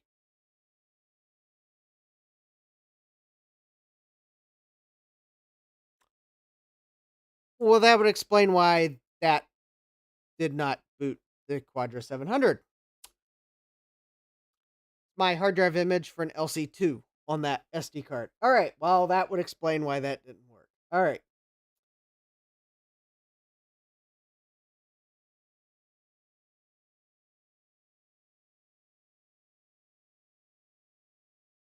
Okay, let me go grab the only other SD card that I have down here that's got a Blue Scuzzy image on it, and we'll try to boot that. Okay.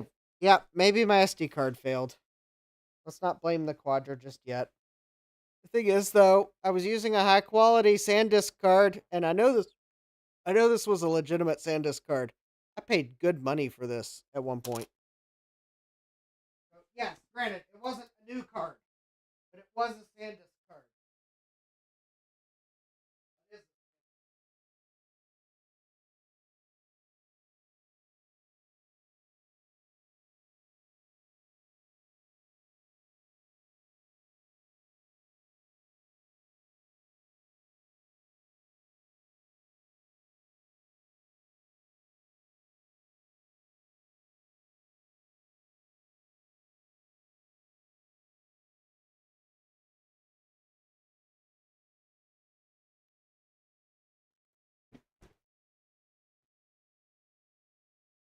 Yeah, I'm kind of glad they're using full size SD cards now, but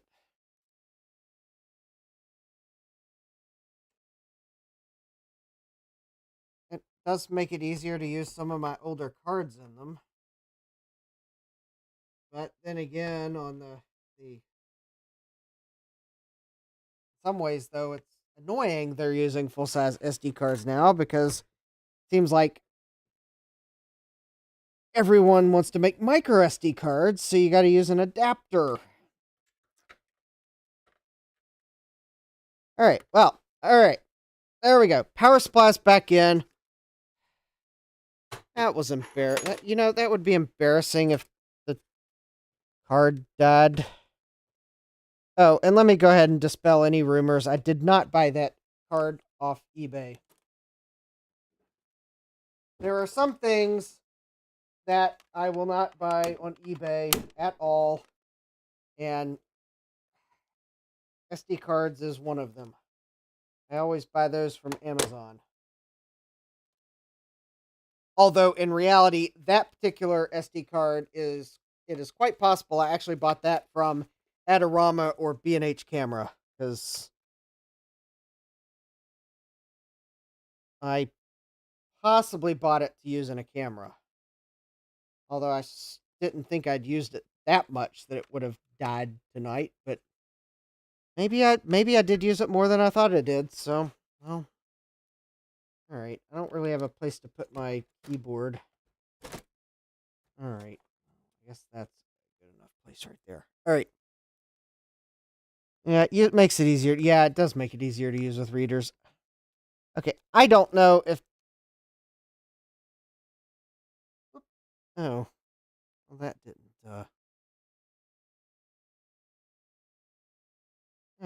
All right. Hold, please. Oh, there we go.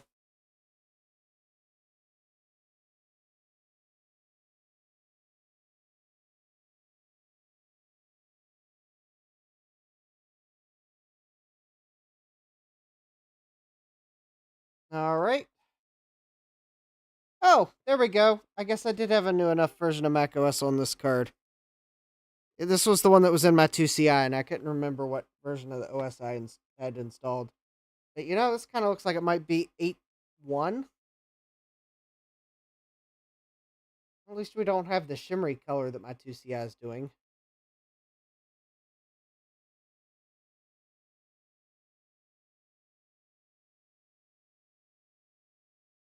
Woo, looky here. All right. Let's see what we got. We have, System 761. Okay.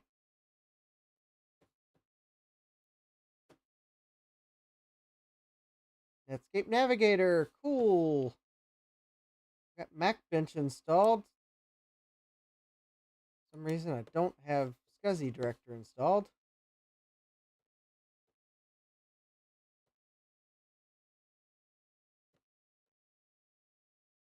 Oh, I can fix that, though. Here we go. Utilities. SCSI Director Pro. Now I have SCSI Director Pro installed. These were the good old days. Actually, no. You can still do that with some Mac apps. Just drag and drop it. All right. Let's try that benchmark again and see if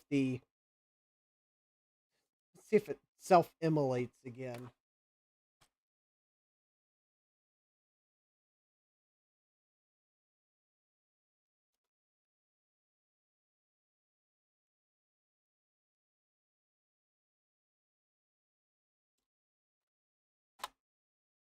All right, there we go.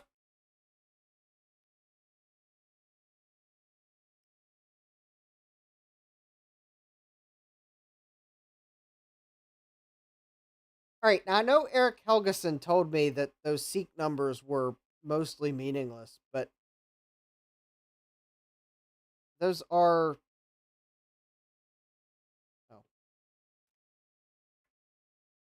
much quicker than the other one was showing. All right, let's see what the performance goes to. Now this is a SanDisk card, or not a SanDisk, a Samsung card.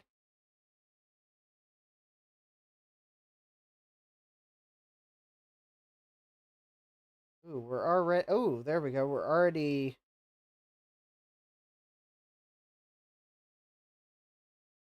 4412. Okay.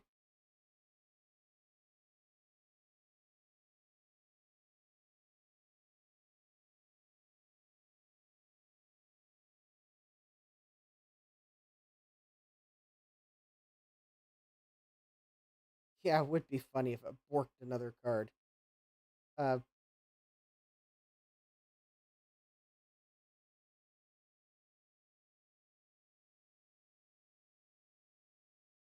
yeah, Coffee Go links in the description.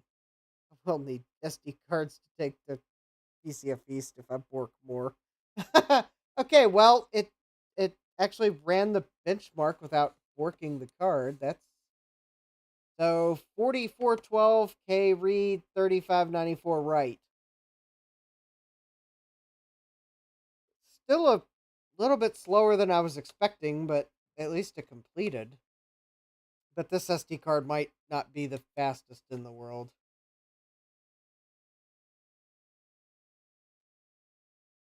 All right, well, that's good. Let's run. We run MacBench 3 real quick.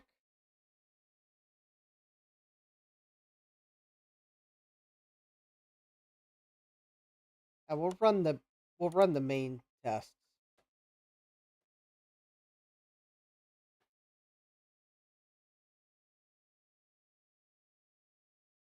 I mean, so far so good.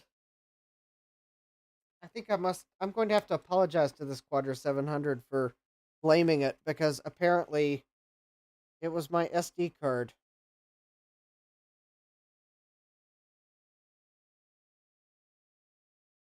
Okay. Sloopy says looks about right from what he's seen. Excellent. Well, all right. I guess the SD card failed. I might as well draw the red X of shame on it.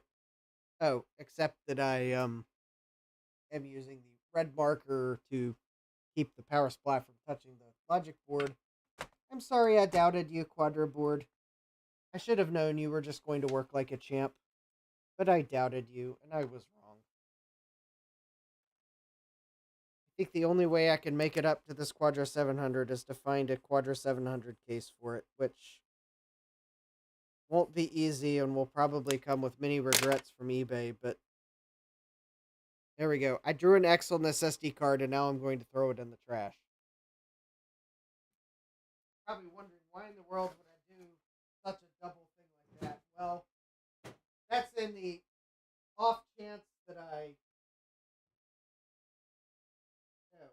dump it on the floor when I empty the trash can, because I just realized that I never put the trash bag liner in the can. Oh well. Alright, so now if I dump the card on the floor while trying to empty the trash, at least there's an X drawn on it, so I'll know it's the one that I should not use. Yeah, the Quadra 700 got a nice cleaning, at least in that corner of the board. I need to clean the rest of the board. Sad thing is, Sloopy says it would fit nice in my spare 2CI case. Well, there's one problem with the Quadra 700, and that's I think it's got more ports than a 2CI.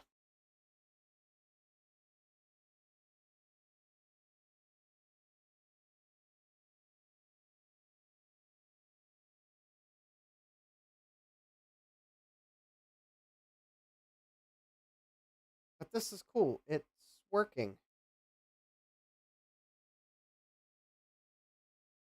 I mean, I usually do like to keep my machines like stock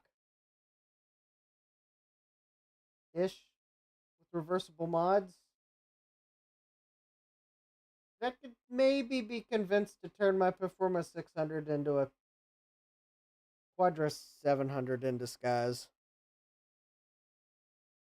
I would have to punch out the cover over the AAUI port, and that's not exactly a reversible thing, but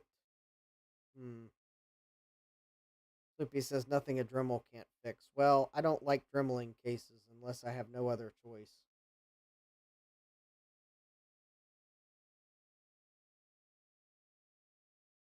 Jack says my floppy emu was refusing to work on any machine, and out of desperation, I finally reformatted the SD card, and then it started working. Oh, that's right. I keep forgetting to email Big Mess of Wires because I'm having issues with my floppy emu with the Apple II.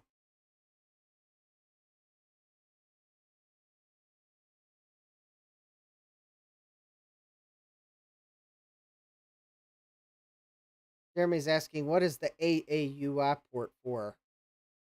Well, the AAUI port is the Apple AUI port, and it's used for Ethernet, specifically an Ethernet transceiver.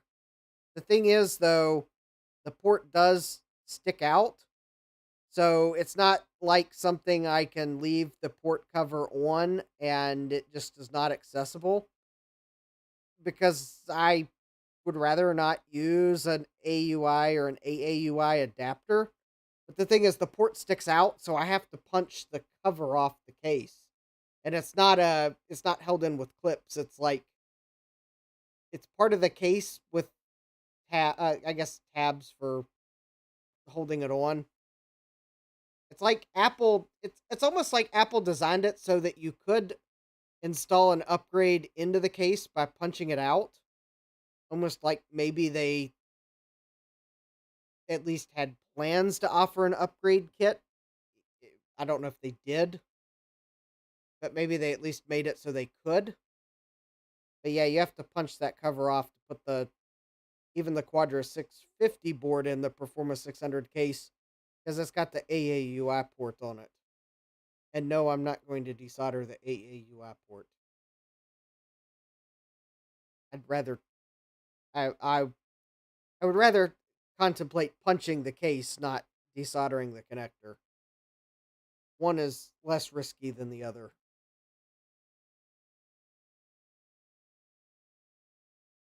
I don't know. I'll figure it out. Who knows? Maybe I'll run into another Performance 600 case and turn that one into a Quadra 700 because I think the board will fit. Jack says, "Lol, I was going to suggest desoldering it." Yeah, there we go. Maybe and Jeremy too. Yeah, sorry, I shut you up. I shut that suggestion down because I don't want to risk burning the board and butchering it. Maybe I can find another Performance 600 case. And Sloopy's asking the important question, and how would you have Ethernet if you remove the AAUI port? Exactly. I would end up having to use the NuBus slot for an Ethernet card, which might conflict with the onboard Ethernet because it's not like there's a jumper to disable it. Oh, Jack says there was a Quadra 700 upgrade, but it came with a new bottom case. Aha! Okay. Yes, as Apple was so fond of your upgrade kit, including the bottom case, and yeah, okay. Well, I guess if you wanted every last hint of performance out of your old system, sure. See the 2CX 2CI Quadra 700 service manual.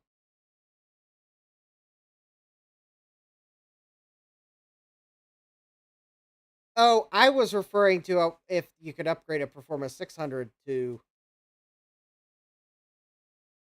I don't want to put a Mac in a PC case. That's not my jam.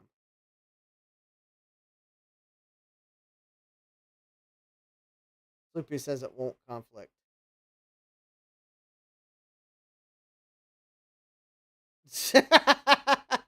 Gut bomb. Yeah, Gut bomb has noticed the irony there. He says, "Lol." So the only thing you get to keep from your 2CI is the lid. Yeah. Yeah. Jack says, "I know, right? Why? Like, why not just give you a new lid too?" Yeah. Well, I guess maybe you get to. Well, you get to keep your hard drive and your floppy drive,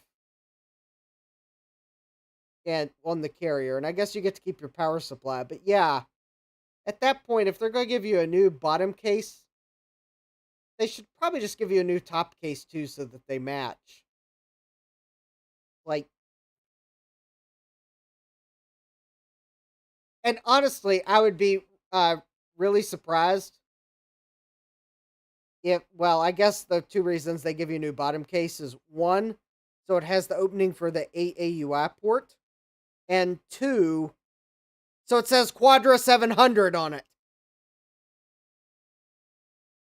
And let's face it, that second item was probably the more important one to Apple than the first item. Oh, hey, Sad Mac. Yeah, I know. Look at this text processing go. I can't word process that quickly. And I can't create art that nice when I try. Jeremy wants to know what model 68K Mac was physically the largest. That would have been the Workgroup Server 950, I believe. I call this the Jello test. You could just use your imagination as to why.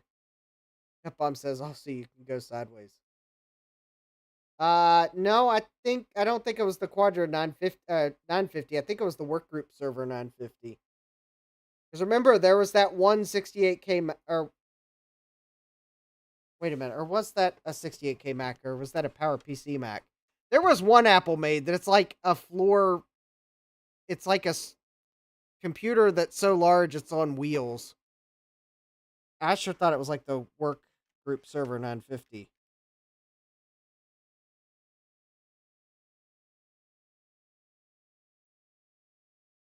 Let me see.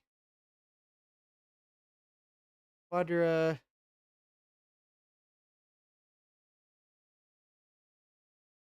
Or was it the, oh, okay, maybe those were Power Macintoshes. Never mind.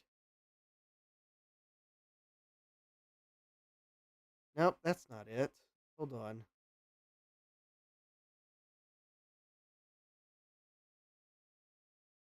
No, it wasn't the Workgroup Server 80. There was one that was like a downright enormous one that I thought was on wheels, and I thought that was a 68K one, but maybe that was a. Oh, 950 and the Quadra 950 were the same. Which one am I thinking of that was like a really large server from Apple that was beige, and it was like not something you were going to put on a table because it was so enormous. Oh, or was that an Apple network server model? That might have been it. Yeah. Okay.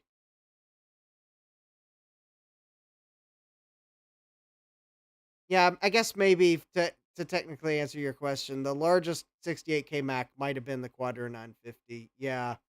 I thought there was a 68K server that was like twice as wide as the Quadra 950 and like higher, and it was on wheels and you weren't putting it on a table. But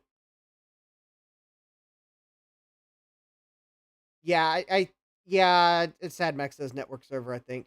Yeah, I think the two X and 2FX were big, but the 950 is bigger. So let's see here. Oh, so Jack says using the sim removal. Oh, okay. So these are the Quadra 700 upgrade instructions, I believe.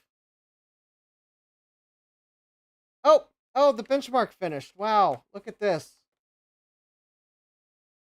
Wow, look at this. So my Quadra 700, it might only be 8% of the floating point as a Power Macintosh 6100, but I got the discs. Look at that.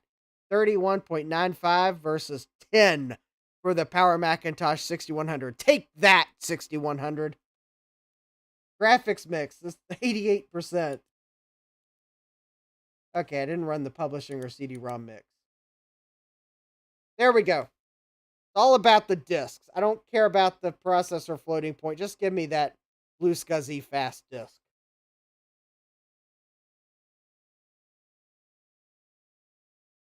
Jack says, I don't think I've ever seen an Apple network server in person. I think there was one at VCF East. Yeah, Sloopy saw it. Sloopy knows exactly what I'm referring to.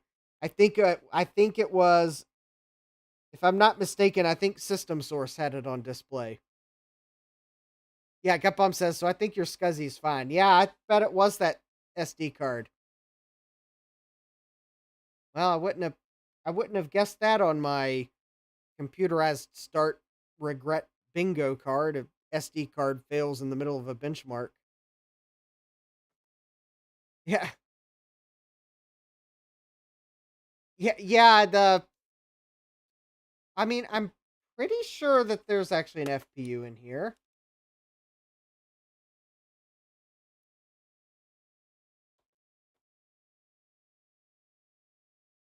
Okay, yep, built-in FPU. All right, so it is the 68040 full 68040. Okay.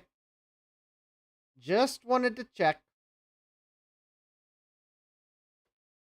In case someone had put a 68 LCO40 in here.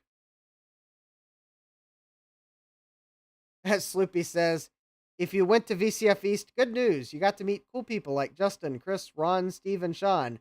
Bad news. You have to meet a Sloopy.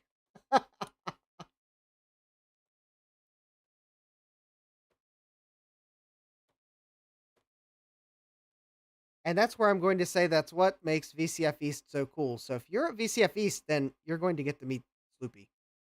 I'll make you meet Sloopy.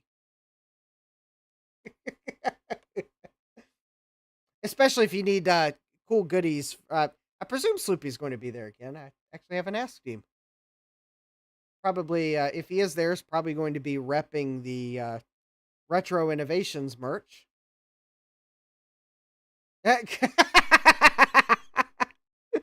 Chris chimes in. Chris, who's that? Oh, Chris, yeah, you've probably been listening, but yeah, Jeremy says, I like hanging around with a Sloopy. Yeah. Um, so anyways, Chris, that Quadra 700 board, as Adrian Black would say, it freaking works. And I had to apologize to it because I blamed it for what turned out to be my SD card failed in my Blue Scuzzy. So, yeah, wasn't the Blue Scuzzy, it was the SD card.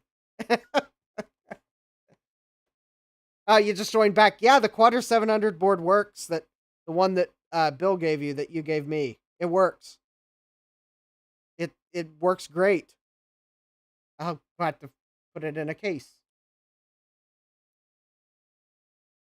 Okay, there is one thing that I'm going to do, and I have no idea how to know if it's even working. And I don't know where I set the card. That's embarrassing.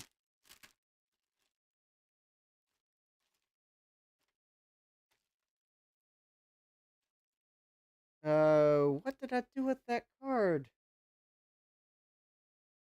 Well, I was about to say I'm gonna put the Centronics card in this Mac, but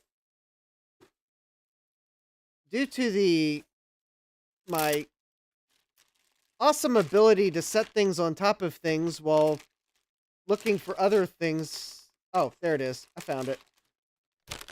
All right, so we have this. All right, so we have this Centronics card.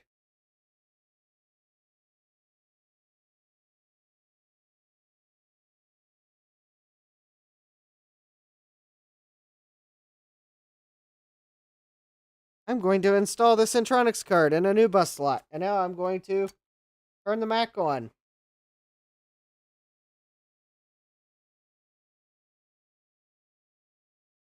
Chris is about to test a Visa Local Bus Trident card. Neat.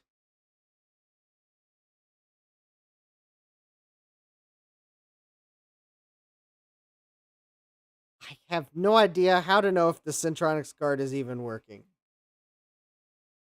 I suspect it probably requires an extension or something. Jack says, spoiler, it doesn't work, Chris.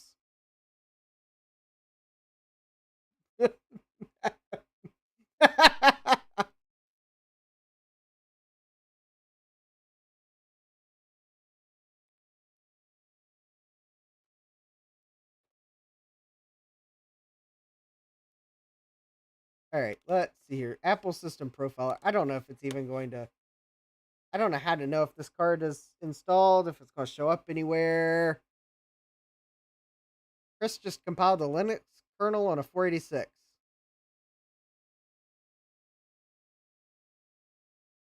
I think I need to find a different program.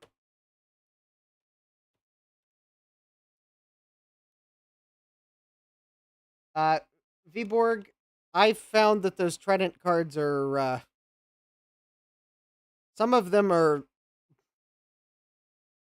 already dead when you get them these days, and I don't know why. Jack asks, did you remember to compile in the Trident drivers? I have several Trident cards that are like dead, and I think the chip failed over time.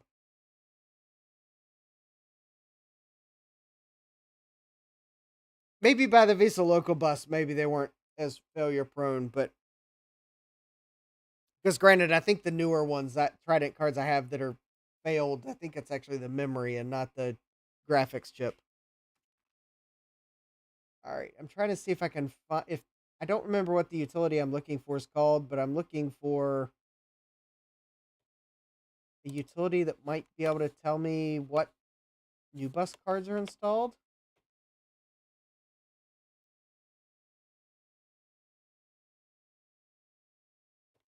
Tech. Is that what I'm looking for? I think maybe. I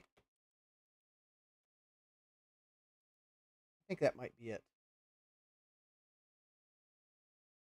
Here we go. All right, general hardware, NuBus. Total physical PDS slots present 1. Total physical NuBus slots present 2. Here we go. NuBus slot 0.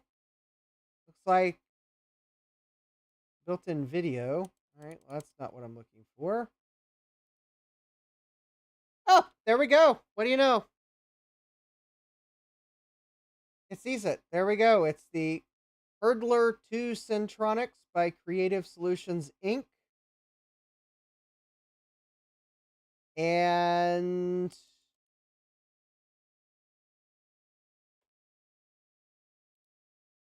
well, there we go. It looks like it sees the card.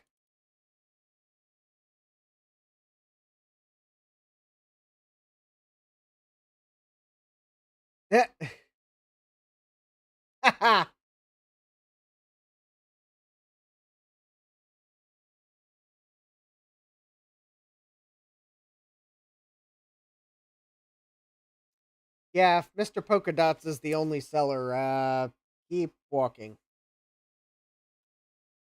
Well, that's cool. The card is detected. Now I have no idea what you do with it. Let me search the garden and see if I can find anything. The Hurdler 2, Hurdler. Well, that found absolutely nothing. All right, let's do a general web search. Hurdler 2. Let me throw in Centronics. Oh, here we go. Here's a flyer on archive.org. The Hurdler 2. Ooh, let me make this larger.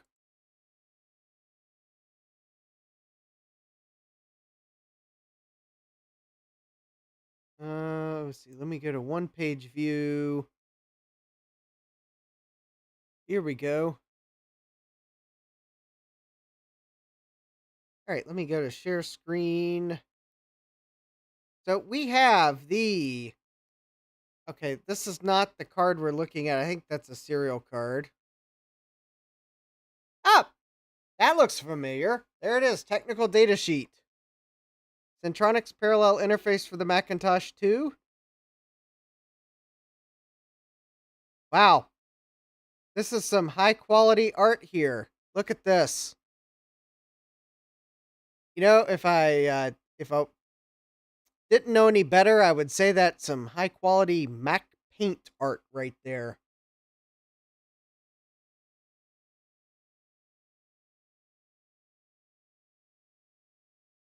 Hurdler CPI is used to connect a Macintosh 2 to any of hundreds of devices. Use a Centronics compatible interface.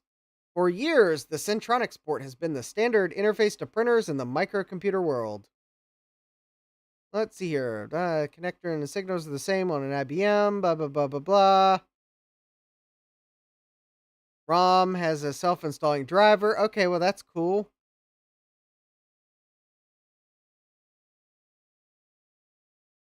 Used to interface to laser printers, color printers, plotters, and various other devices.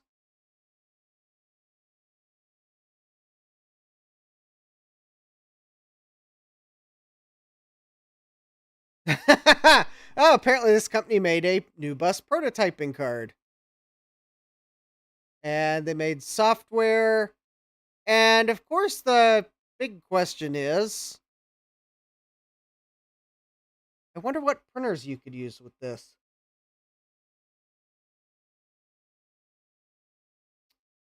Actually, it is time to draw the stream to a close. Aw, bummer. I mean, I presume you could. Well, actually, no, you can't attach an image writer because image writers are serial, not parallel. It has an address. It has an address decoder. They really splurged. Yeah.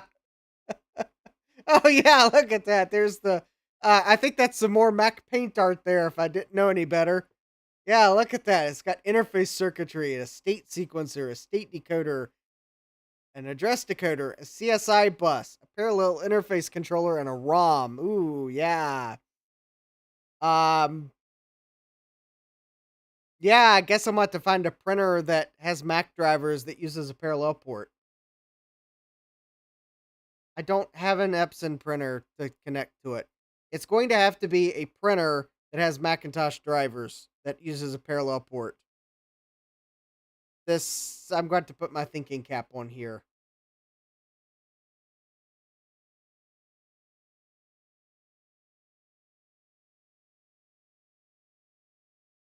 Hmm. I don't know right offhand what printers might have had drivers for the Mac for a Centronics port. Yeah. Well, it's 12:01 a.m., which is about the time I try to draw the stream to a close. And unfortunately for you all, I do have to be at work earlier than normal tomorrow, so I actually am going to draw the stream to a more usual close here. So I'm going to shut down the Quadra 700. So, what did we do tonight? Well, first of all, we had the most weirdest first hour of a stream on my channel because the mystery boxes were DVDs. Yeah. Okay. It's going to be a while before I do mystery boxes again. All right. And then we took a look at the Power Mac G4 and determined that the hinge is bent on it. So we'll I'll figure. I may have to hit it with a hammer later, but we'll figure that out. And then I pulled the Quadra 700 board out, tested it. It works great.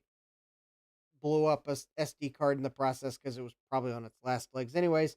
Yeah, so I think overall, yeah, it was a rough start because of the 53 DVDs and one Blu-ray movie. Yeah. But we ended on a strong note with a Quadra 700 and a Centronics NuBus card. Neat. Yeah, that explains the DVD case you had under the Quadra 700. Yeah. That's exactly why there's a DVD case under it.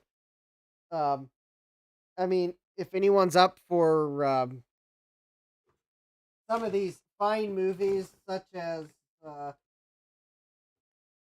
Adjustment Bureau or Westworld Season 1 on DVD, of course, or even, I mean, the Blu ray was kind of nice because I was probably thinking of buying that someday. The Hobbit, An Unexpected Journey. So that's actually the first in the trilogy. So, yeah, at least that's nice that it's like, yeah. So, anyways, I guess the word to the wise, if you're going thrifting in Central Virginia, uh, you might want to skip the DVD section for a while because it's quite possible that there might be a Goodwill around here that has a number of DVDs show up. Yeah, that might keep some of them. And if I hear any of you all have a birthday coming up and you receive a envelope that kind of looks like it's DVD shaped, well, sorry, I might have ruined your surprise. Jack says, pack it back up and list it on eBay as a mystery box. That might actually be against eBay's. That might be against eBay's policies. I know people do that on eBay. I don't know that that's necessarily a practice they want you to do, but anyways. All right, so I guess coming up Thursday, I've got the video card and sound card I bought from the Glitchworks. Jonathan let me dig through a scrap pile at the repair workshop. I there were a number of cards that were tempting, but I was going for cards I didn't have. And I don't remember seeing any Trident cards. Well, actually, there probably was some Trident cards in the mix, but I was going for things I didn't have. So I've got an ATI It's an ISA ATI video card. It's got the Mach 8 chipset on it. I forget what the graphics card name is. It's like Graphics Ultra or something like that. And then I've got a MediaVision Pro Audio Spectrum 16. They are untested cards. They were bought for scrap, and then I dug through the Glitchworks' scrap pile. He had basically bought them from a scrapper that morning or whenever, and then I just happened to ask about it because I saw a large pile of cards where he was working. He was like, "Yeah, I bought them from a scrapper. If you want to dig through them, though, make me an offer." So I made an offer on that sound card and video card, and so that was great. So, anyways, we'll take a look at those on Thursday. We'll see if they work. And if they don't work, we'll see if there's a possible quick fix.